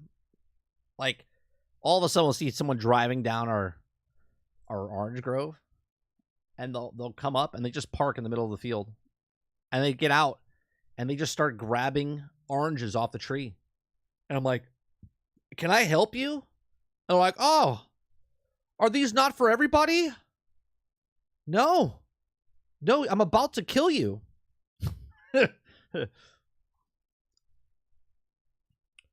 Well, the gate was open, and I thought this is where we got the oranges from. Are you paying? You want some oranges? $100 orange. Wait, like, what are we doing? What are we talking about? The gate's open because we're a working farm, and this is where the tractors and stuff come through. Oh, 76, you don't even know. We actually had somebody, and I shit you. Let me get that off this. We actually had a person, okay, because we have a farm store, and we have cats and dogs on the property. They wander the property, okay. The cats are, they're rodent control, right? So like rats and everything else. We have 15 cats over by the other place, okay? And they all have their own little sections that they take care of. This is why you don't see any kind of pests or anything anywhere, because that's what they do. We take care of these animals. They get fed, and they get to protect the actual place. We have dogs to protect the rest of the animals and stuff, the sheep and whatnot. We had somebody, and I shit you not, see the dog. This is years ago, right? And they went, "Oh, he's such a good dog." Try to lure our dog into their car because they felt bad for him. And I'm like driving by in my golf cart, and I'm like, why is he over there? I go over there, I'm like, ma'am, what are you doing? Well, I was just taking this dog. That's our dog, and you're taking him. Like, well, he just looks undernourished. This dog eats lobster, for fuck's sake. Like, you have no idea what you're talking about right now. Like, what in the actual...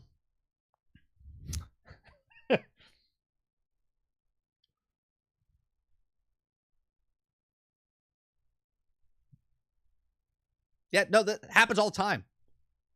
People try to take our cats. Oh, they're so friendly. Like, what are you doing?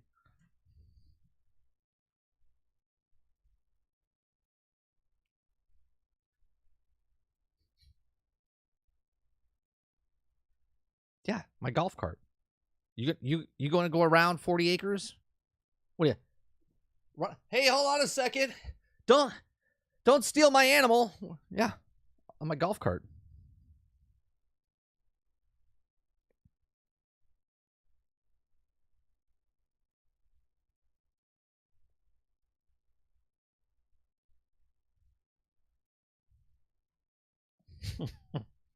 Need a posting solution. Me and my buddy Excel anti-bird, anti-rodent operations.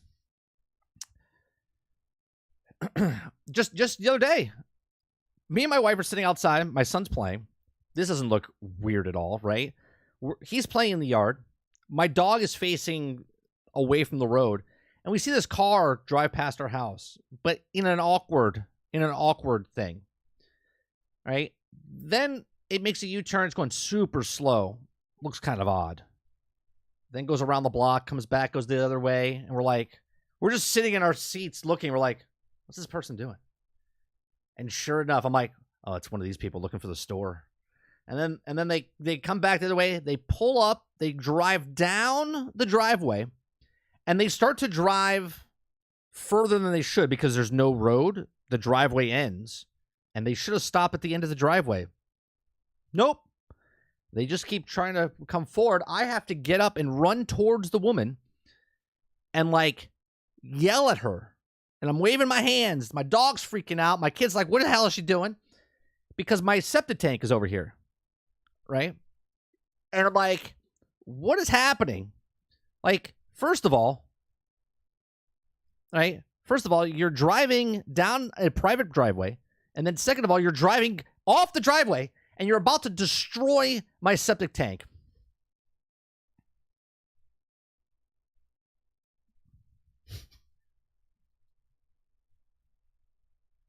You have lots of patience? You have no idea.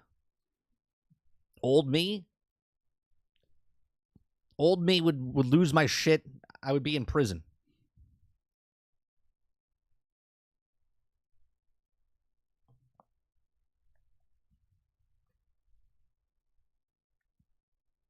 What was her explanation? I'm looking for the store. I'm like, I actually did say this. I said, does it look like there's a store here? And she's like, I'm looking for, she says the address. And I'm like, did you see the sign up in front? Yeah. Okay. Is that the address? No. Okay. I was like, it's down the road. Keep going. You'll see a sign. Unlike here, where there's no sign. It's insane. If you could label something, you could put a sign that says, dumb fucks, store this way, and no sign other way, and they would go where the no sign is. They'd be like, I thought the store was over here. It's amazing.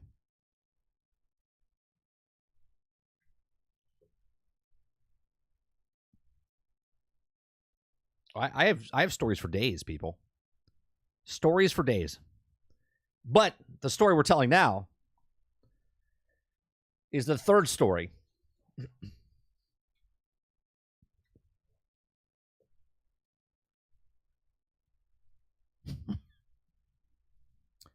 All right, this will be our third story.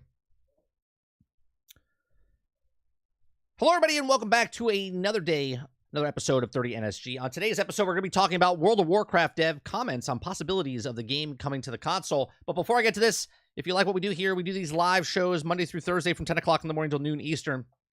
So if you see us, you might be watching this after the fact. Maybe we're doing live right now. So come on by, hang out with us. But if you're not, make sure you hit the like button down below. It helps us out. We're trying to hit to 2,000 subscribers by the end of the year. You can hit the subscribe button, and you can also, if you want to go above and beyond that, become a member as little as $5. We do uploads, we do live streams, we do podcasts, lots of content on this channel, so I appreciate you very much. All right, so World of Warcraft dev comments on the possibilities of the game coming to console. In a BlizzCon interview, Holly Longdale discussed the possibility of World of Warcraft coming to Xbox now that Microsoft acquisition is complete. He says, now that Blizzard Entertainment is part of Microsoft, many World of Warcraft players are wondering if Blizzard's flagship title will ever come to the console. The executive producer, Holly Longdale, had a lot to say about this in a particular topic. World of Warcraft came out at a time when MMOs were primarily made with PC audience in mind, and while they enjoyed nearly unmatched level of success over the years, many of the competitors, such as Final Fantasy XIV, have seen provided options for console players to dig into the MMO experience. Now, with the announcement of the World Soul saga of World of Warcraft, Blizzard has a chance to bring the game to an even wider audience. Though the team is primarily focused on developing World Soul saga, Microsoft acquisition of Activision Blizzard is now complete, and possibly World of Warcraft coming to Xbox as it remained as an underdressed elephant in the room. The developer also already have a lot to deal with, as the War Within is slated to late 2024 launch, but it's also important to note that Blizzard is now uniquely positioned to bring World of Warcraft to Microsoft console. Now, with Final Fantasy XIV also releasing on Xbox version earlier in 2024, Blizzard arguably leaving money on the table by not following suit.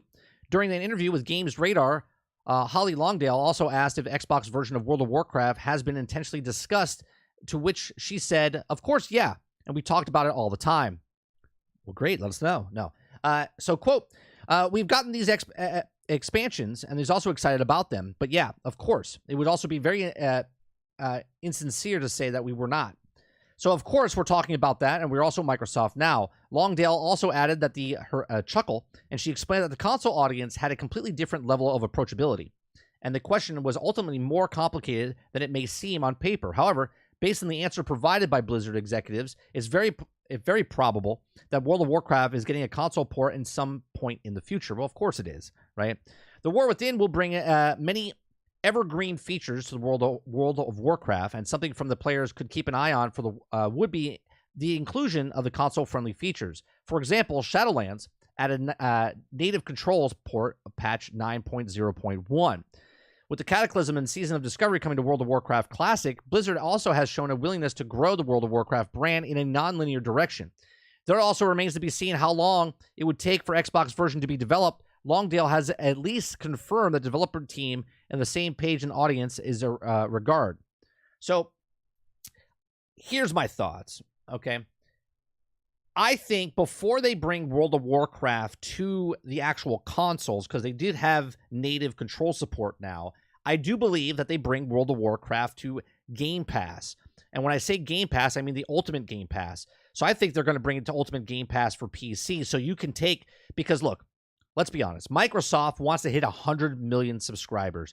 There's 129 million people, active, non-active, people that played World of Warcraft over the years. I don't know what the active is now, but there's 129 million people that have played World of Warcraft sometime in their life over the last 19 to 20 years.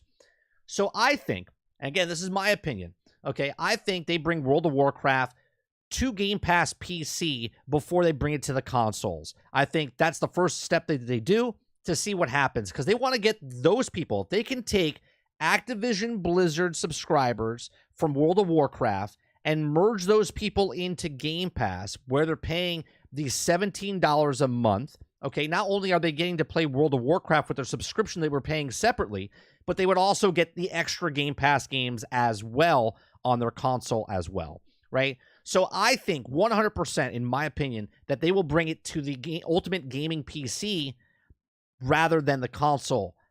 Maybe 2 years from now, they'll bring it to console themselves, and this would be also be plausible as well, because they would get a lot more players coming into World of Warcraft World.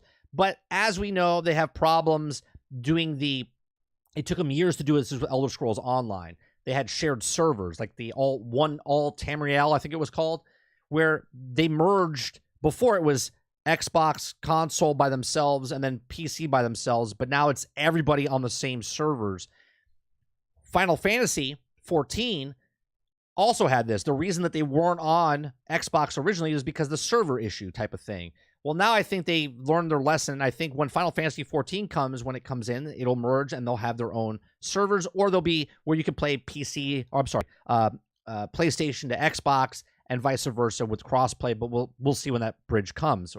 Okay, I think World of Warcraft is going to do the exact same thing. I don't think the problem is getting MMO on the consoles. We know that happens. Final Fantasy 14, Elder Scrolls Online, and there's many other MMOs out there that have been on console for now over a decade. So World of Warcraft, 100% in my opinion, will be coming to Game Pass sometime down the road. I do think it hits the Ultimate Game Pass PC first, and then it'll come to consoles later.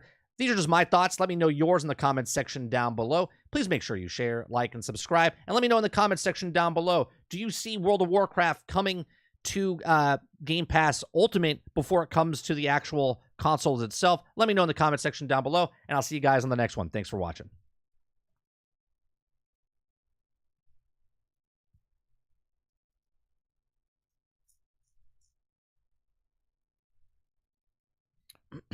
I played the game for 10 years straight, stopped playing World of Warcraft, did all the raids, PvP, etc. Really good, but then life happened. Yeah. Then the rest of the world happened. You came out of a coma, right? I played for 6 years. and I had to stop. And that's about right, because it came out in what, 2004? 2004, so I was 23, 24.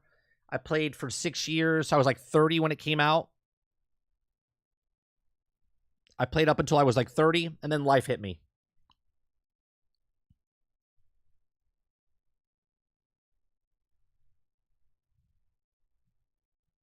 If anyone's looking for WTF moment, type in Thirsty Suitors. Thirsty Suitors.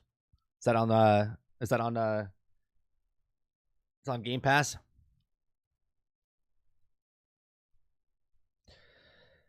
I'll call it to come after the first or second release of the saga. I thought WoW was on Game Pass. No, not yet.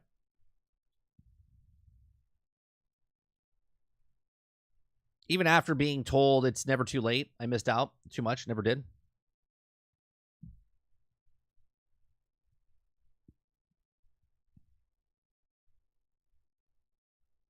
I'm about to try Game Pass on Oculus.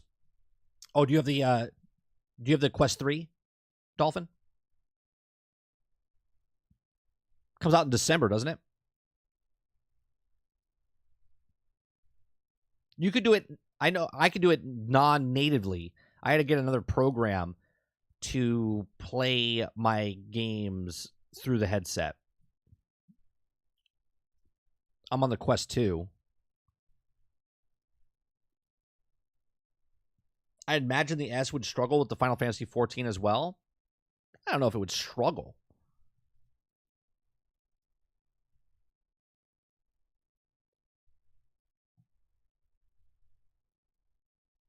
How would it...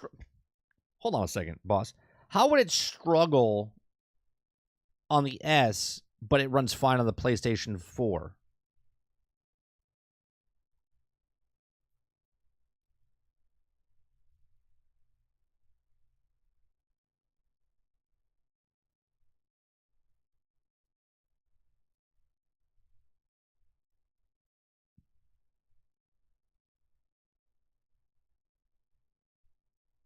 Wait, they're saying it's possibility WoW is coming? Yeah, it's going to come. But I think it's going to... I think what they're going to do... Look, Xbox wants to get their memberships up on Game Pass.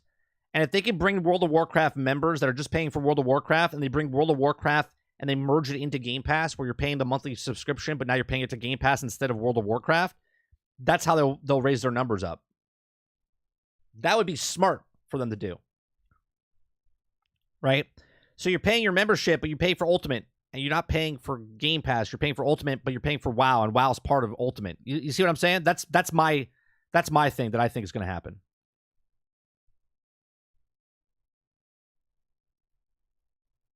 I wouldn't say it runs fine on 4. I mean, it still runs on the 4, though. So it's been there for years. So why would it...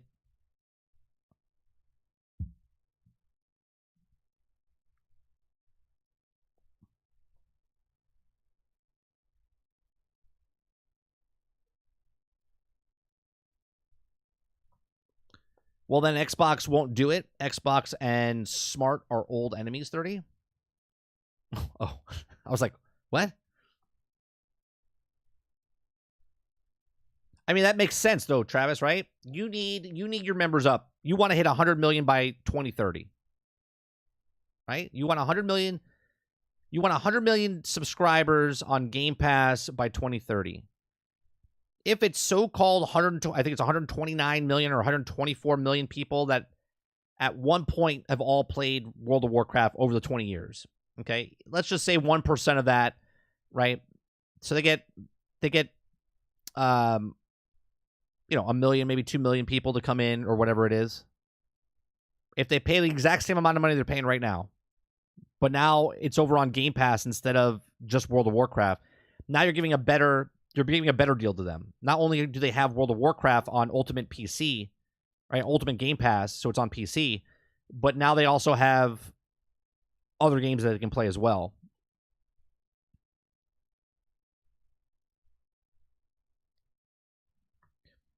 And I want $30 for launch today. Oh, for lunch today. $30 for lunch. Where are you going?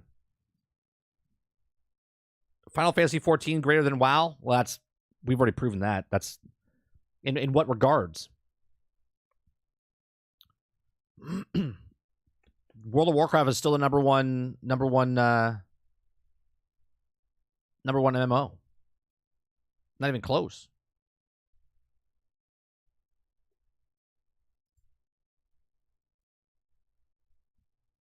I mean, I have no stake in the game. I'm just giving you facts.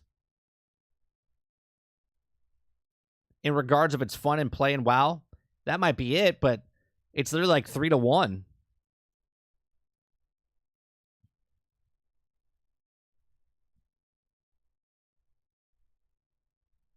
Here's what I find funny, right? And when I say you guys, I'm being very generalistic. If you guys take offense to it, it's on you. But you guys will take metrics of taking Sony over Xbox and say, well, they're selling consoles 3-1, and that's a better system, right? So in that same logic, You got to go with that logic. If they sell more consoles than this one, it's a better console. Well, if they sell more World of Warcraft, and again, this is your logic, not mine, that it's a better thing by 3-1.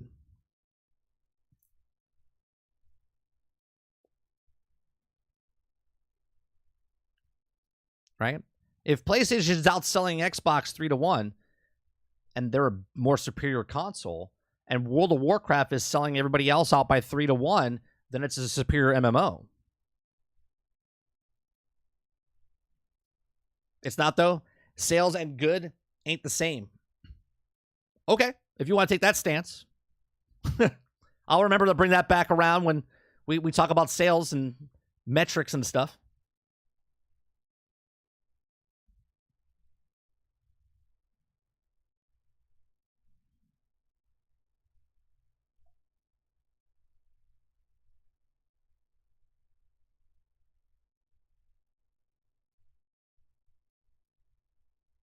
I like how one, right? I like how one is good, and then when the logic comes back against what your logic is, then it's not good.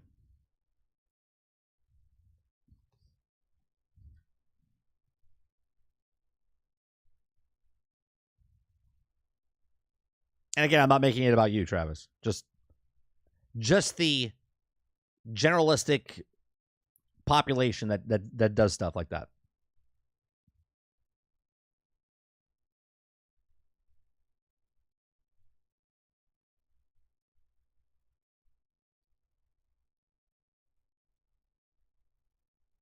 I guess the PlayStation 5 is definitely the worst console because selling good does not equate to good console. Right. It's like you gotta pick and choose where you wanna where you wanna lie that one. Right? Now obviously I know he's joking, but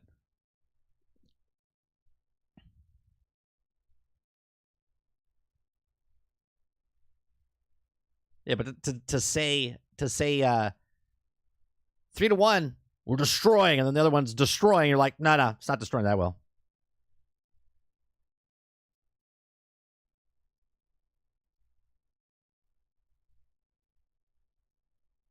Oh, what is this? That's another. Well, that'll be an article for tomorrow. Article tomorrow, Microsoft is bringing AI characters to Xbox. Microsoft is partnering with an in-world AI to create Xbox game development tools for generative AI characters, storylines, and more. There it is, folks. There it is.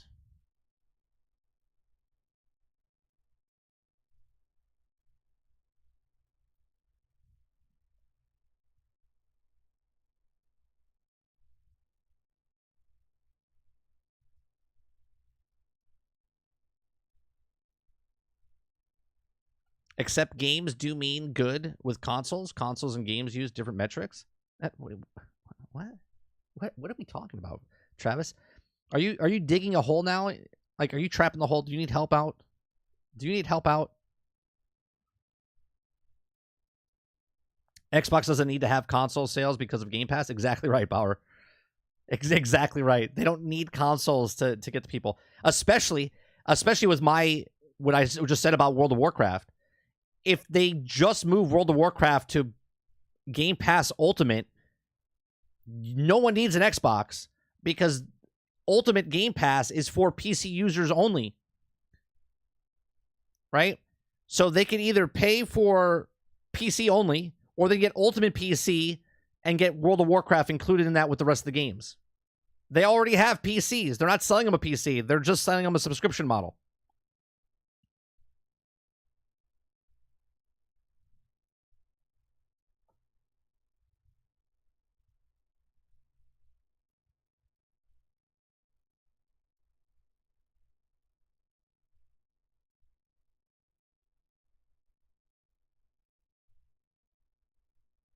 Oh, you see? Look at this. Look at this. I was just talking about this. Hold on. This is what I was talking about. I almost bought these this morning. This is Christmas lights. See? They're listening. It's just the lights that go up on your that part.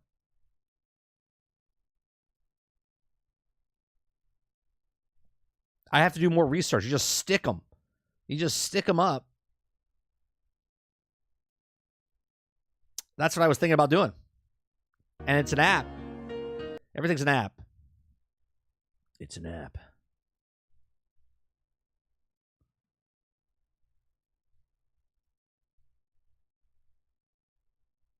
It's because you're from the future and sent us here to warn us about the robot uprising. Not right now, my house can look like my PC.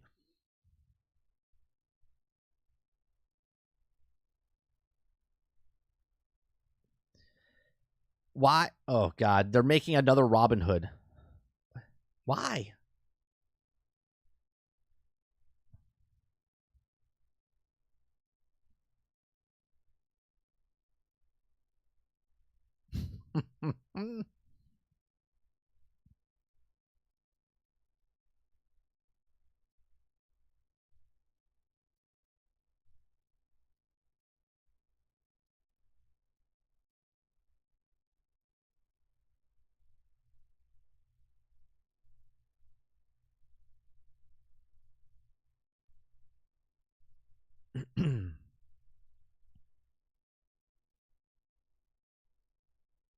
No, it's close. It's close, Travis.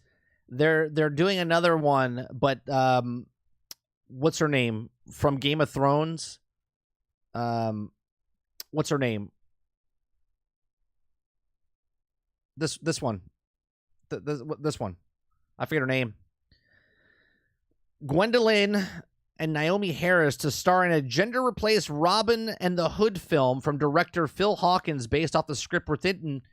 So Robin Hood will be an 11-year-old female. Yeah, big sell. Yeah, big sell.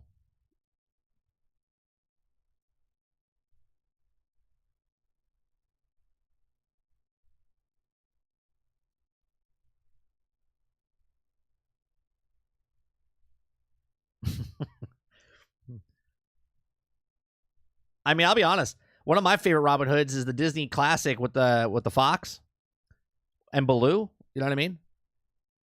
Robin Hood and Little John running through the forest. Doodle-lada, doodle-lada, doodle-lada.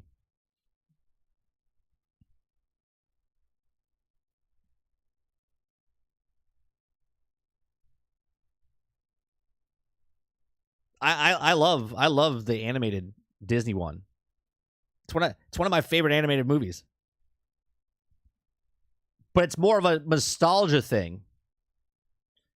Because when I was a kid, I used to go to my friend's house, and his mom would always put that on, and we just sit there and watch it. I must have watched it, God, 100 times.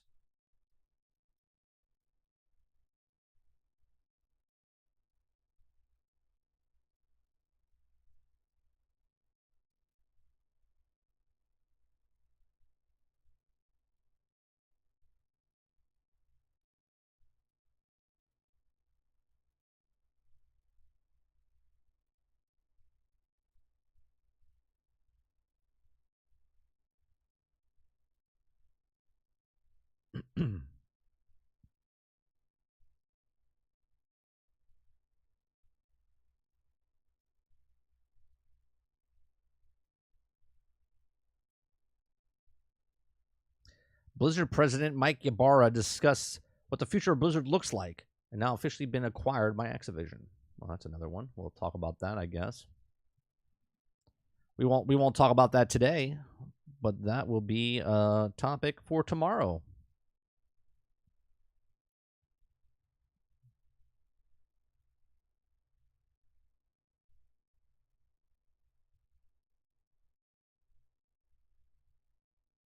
Oh, I have a question. I love how this worked out, right?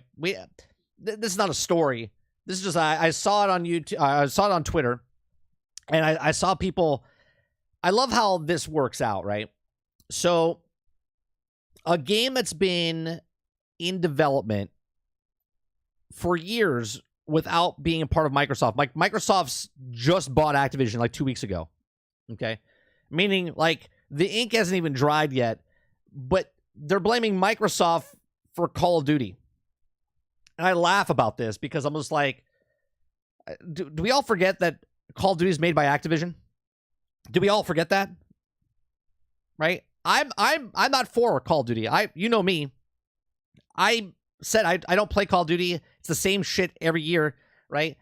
And yet this game comes out, it gets like a 4, and people hate it and whatnot, and they're like, Microsoft's to blame. And I'm like, can we just show that you're biased against certain things because you just don't like Microsoft? I mean, Activision literally made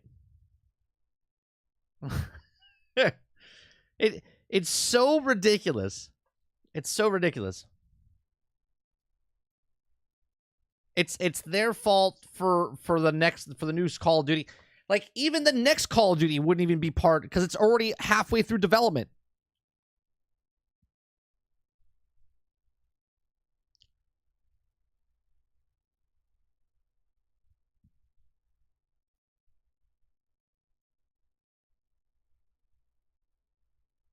I just find it funny. 7.5 million players played the finals in open beta this past.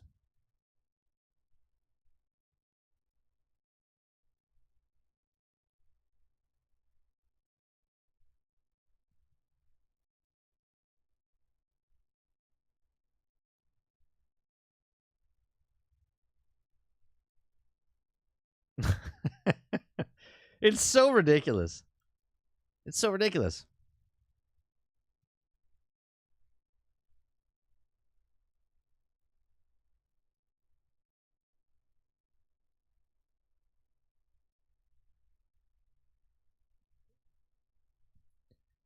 Like, people should be, and this is why most of the internet's like trolls, you know what I mean? They don't honestly believe that Microsoft made Call of Duty, do they? Right? They don't really believe that they made Call of Duty. Like, Monday, right? Remember when the Oculus Rift just last year, where they raised the price from $399 to $499? Like, if you bought it on Monday, it was $399. If you bought it on Tuesday, it was $499. That's exactly how it is. Like, Monday, it was Activision. And if it came out on Monday, it would be Activision's problem. But because it came out on Tuesday, it's Microsoft's problem. It's like, but they didn't even make the game.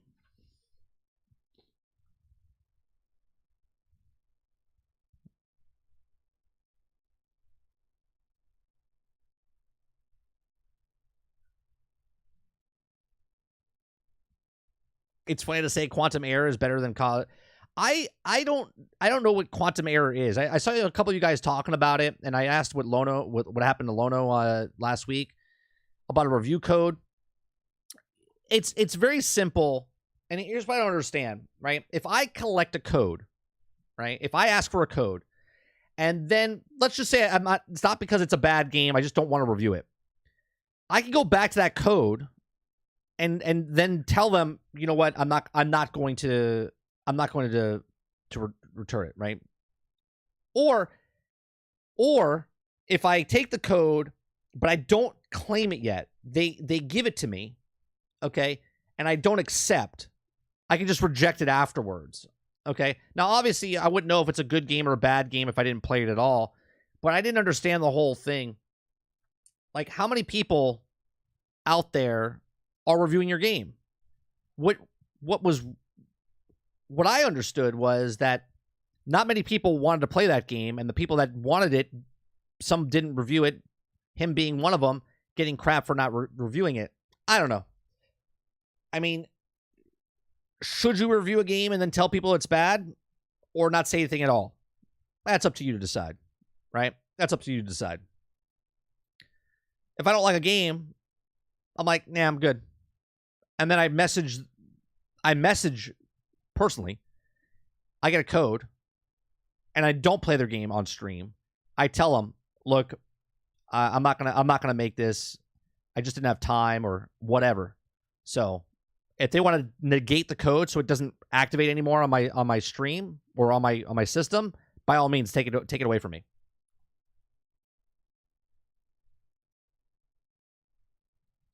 If you request a review code, review the game. Not always. There might be stuff that comes up, though, Reese.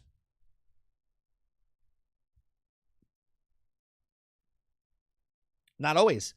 If I ask for a code, right, and then they give it to me, if I claim it, then I would say you have an obligation to do it. But at the same time, if you don't, and you write to them and say, I don't, I'm not going to have time. I don't have enough time to put in towards this, and you let them know, then they can take that code away, deactivate it. Right?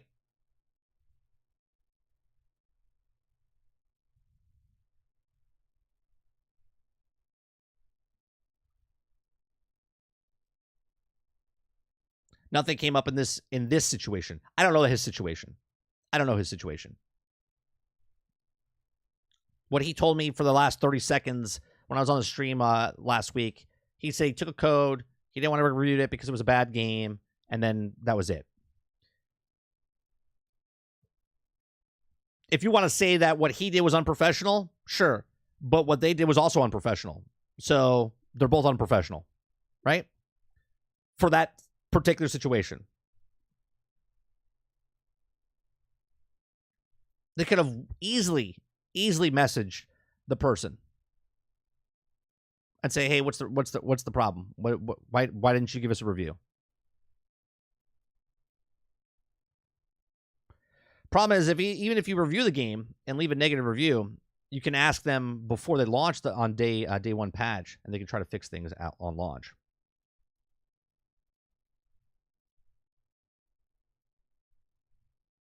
I get review codes 3 to 5 times a week, sometimes more. I'm not obligated to use them. I don't always have time to look at everything. Exactly. I have games that I never took. Right? They gave them to me, but I never claimed them. And then some of them that I did claim and didn't have time to do, I just write to them and say, I don't have time for it. Right? And that's a mark against me. Right? That's a mark on the back end, because then the next time when it comes out, they might not give me a code, which is fine. It is what it is.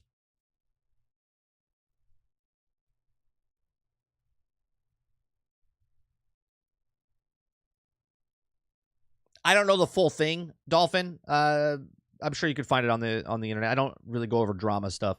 All I know is that what Lono said, that he went to review the game, he didn't like the game, and then didn't want to do a review, and then the developers blasted him out on Twitter, and then other people got a hold of it and whatnot.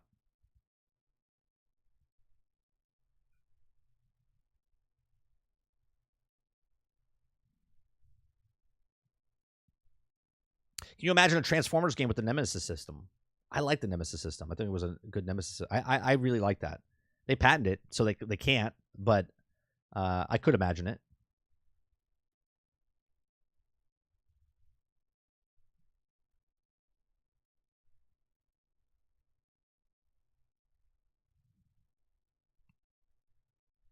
Right. Exactly. Right? If you don't have time and stuff comes up and you just want you just write it back and say, I don't have time. Right? I don't want your code because I want a free game. Right? I don't have time to review your game in my situation. Right? So I'll just let them know. Either I won't claim it because I look at it. I have 3 games right now, I won't name them, that I'm looking at going, do I have time to play it? Right? And I don't give reviews. I literally, because they say, are you gonna cover it from one of the websites? And I'll say 100% I'll cover it. Okay. And most of the time they say, what are you gonna do with it? I say, I'm gonna do a live stream and I'm just gonna talk about it. I'm not giving a review. Mine's not a review, right? I say 100% I'll cover it, and I'll put it out there, and I'll play it for 2 hours, and I'll give people my raw what I like, what I don't like. And they give me codes, right?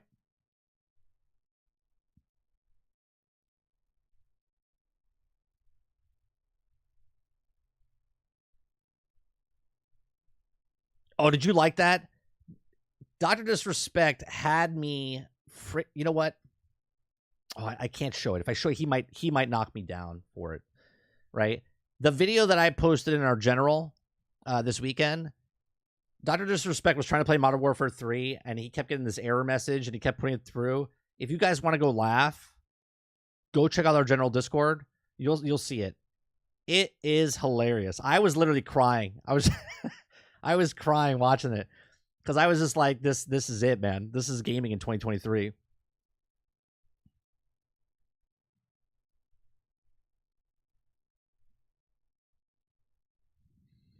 What I don't get is here, WB owns Nemesis System, right?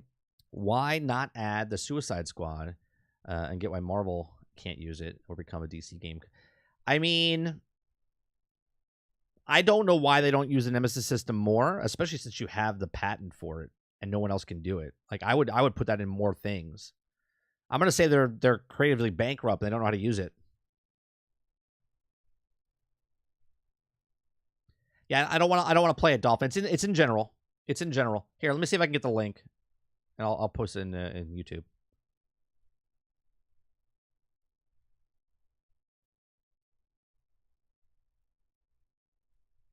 Was it General Game Talk? It's General Game Talk, I think.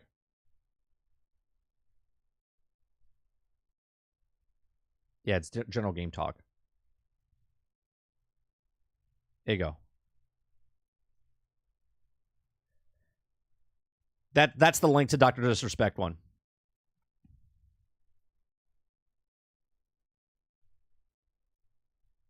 It's so funny. And the editor, the way they edit it it's even better. That's what makes it great.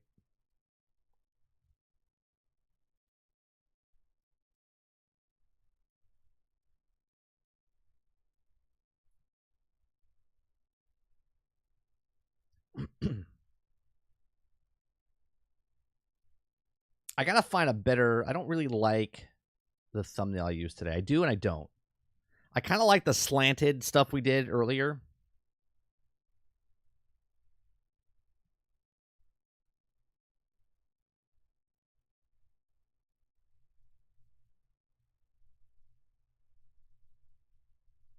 No, I think it's WB. I think WB owns it.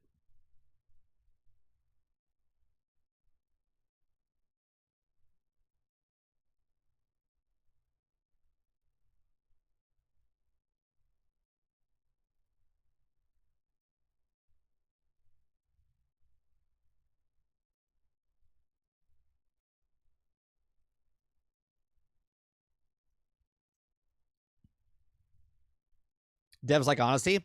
I give a couple of games free just by writing an email and respond with that's cool. Keep the code. It's just a full game access. Enjoy. Right. That's all it is. Just be maybe it's because I'm small. I don't know. I'm glad that they give me a code. At the same time, if I don't have time, I'll reach out. You know, each their own.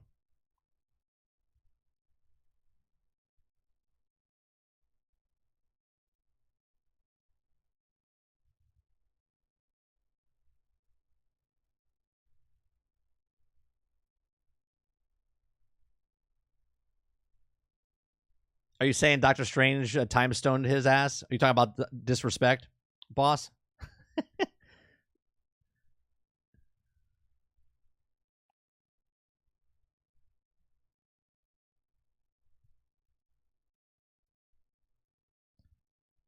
If you guys haven't seen this, I'm gonna play. I want to show a highlight.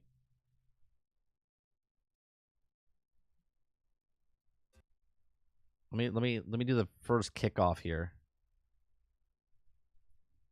Okay, this is the kickoff. This is how the game starts off.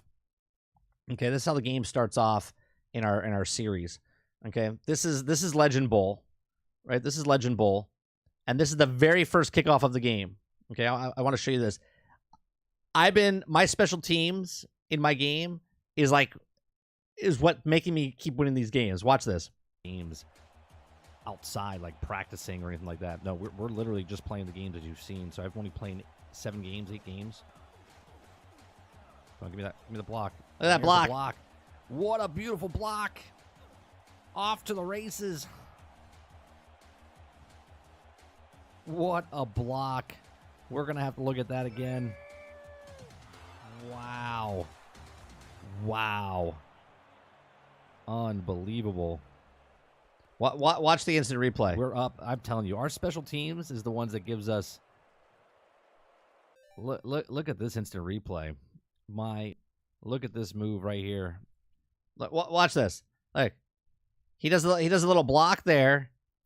He makes the other block. Gets this guy right here. Block, the lead block right here. Boom. As soon as he blocks him, done. Off to the races. Off to the races. It's a fun game, Water. I don't know if you've tried this game. Right? It's a fun game. We have the rest of the game. It's pretty entertaining, some of the plays I do. Rashid Hannon is the guy's name on my team, and every game he gets at least one kickoff return.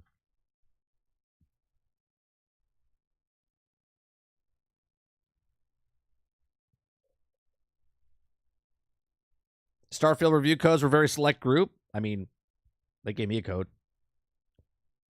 They gave me a code.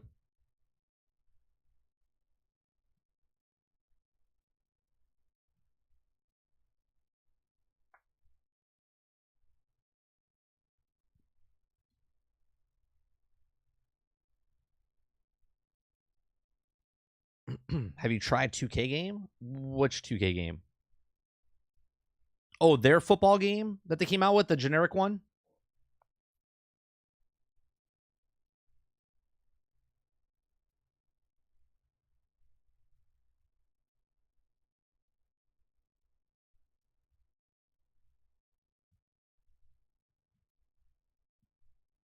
Now, I think I might, because I'm playing week by week. Like, I haven't played any other game yet, right? So week 8's just got done. Oh, you're talking about the one with Kaepernick on the cover. No, I haven't played it. I haven't tried it. But I have an off week in week 11, I think, in the game. Now, I don't know if I should do the week off. Like, don't upload a video that week. Or if I should. Or if I should just have a bye week and then come back. Because I'm releasing them every week as the football season goes.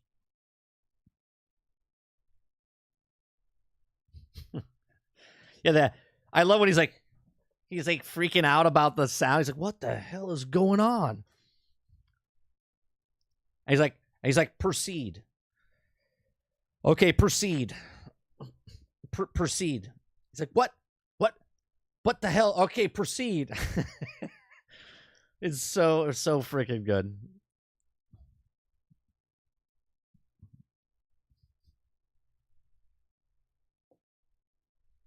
I put it in the link up above, Travis. You don't have to go to Discord. I'd watch it, but I can't access Discord. Look at this guy. I literally put the link inside of YouTube. Here, do you want me to message you? Here, I'll message you in Discord.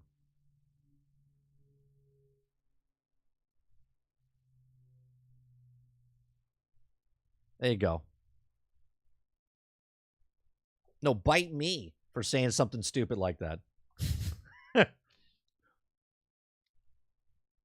There you go.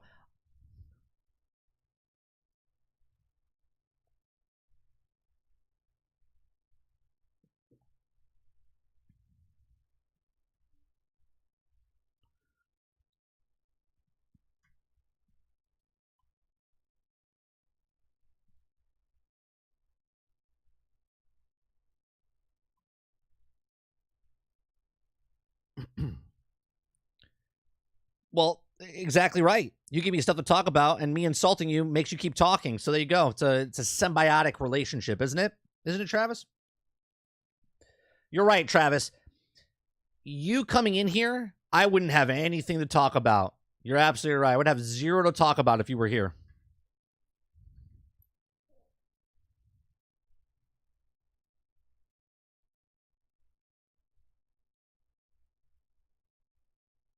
I don't know what I would do without you. I guess I would still just talk about the news and have conversations.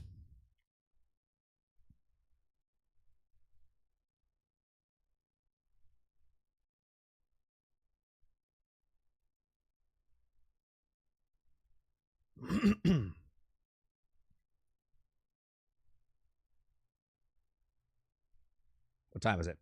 12:36.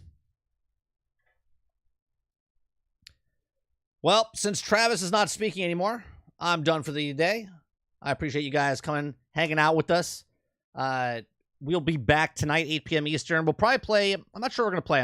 There's a game called Alaskan Trucker that I'm going to try to play. I can't get my steering wheel to work for some reason. So I'm going to try to get the controller hooked up and see if that works out. And we're going to play probably that tonight and give a look at that game. Appreciate it very much. You guys, make sure you hit that like button. Make sure you hit the subscribe button if you're not subscribed. If you want to go above and beyond that, become a member. I appreciate it very much for as little as $5. And I'll see you guys tonight, 8 p.m. Eastern. Thanks for tuning in. Thanks for having part of the conversation. Thanks, Travis, for giving us a topic to talk about for 3 hours. I appreciate it. And I'll see you guys on the next one. Peace.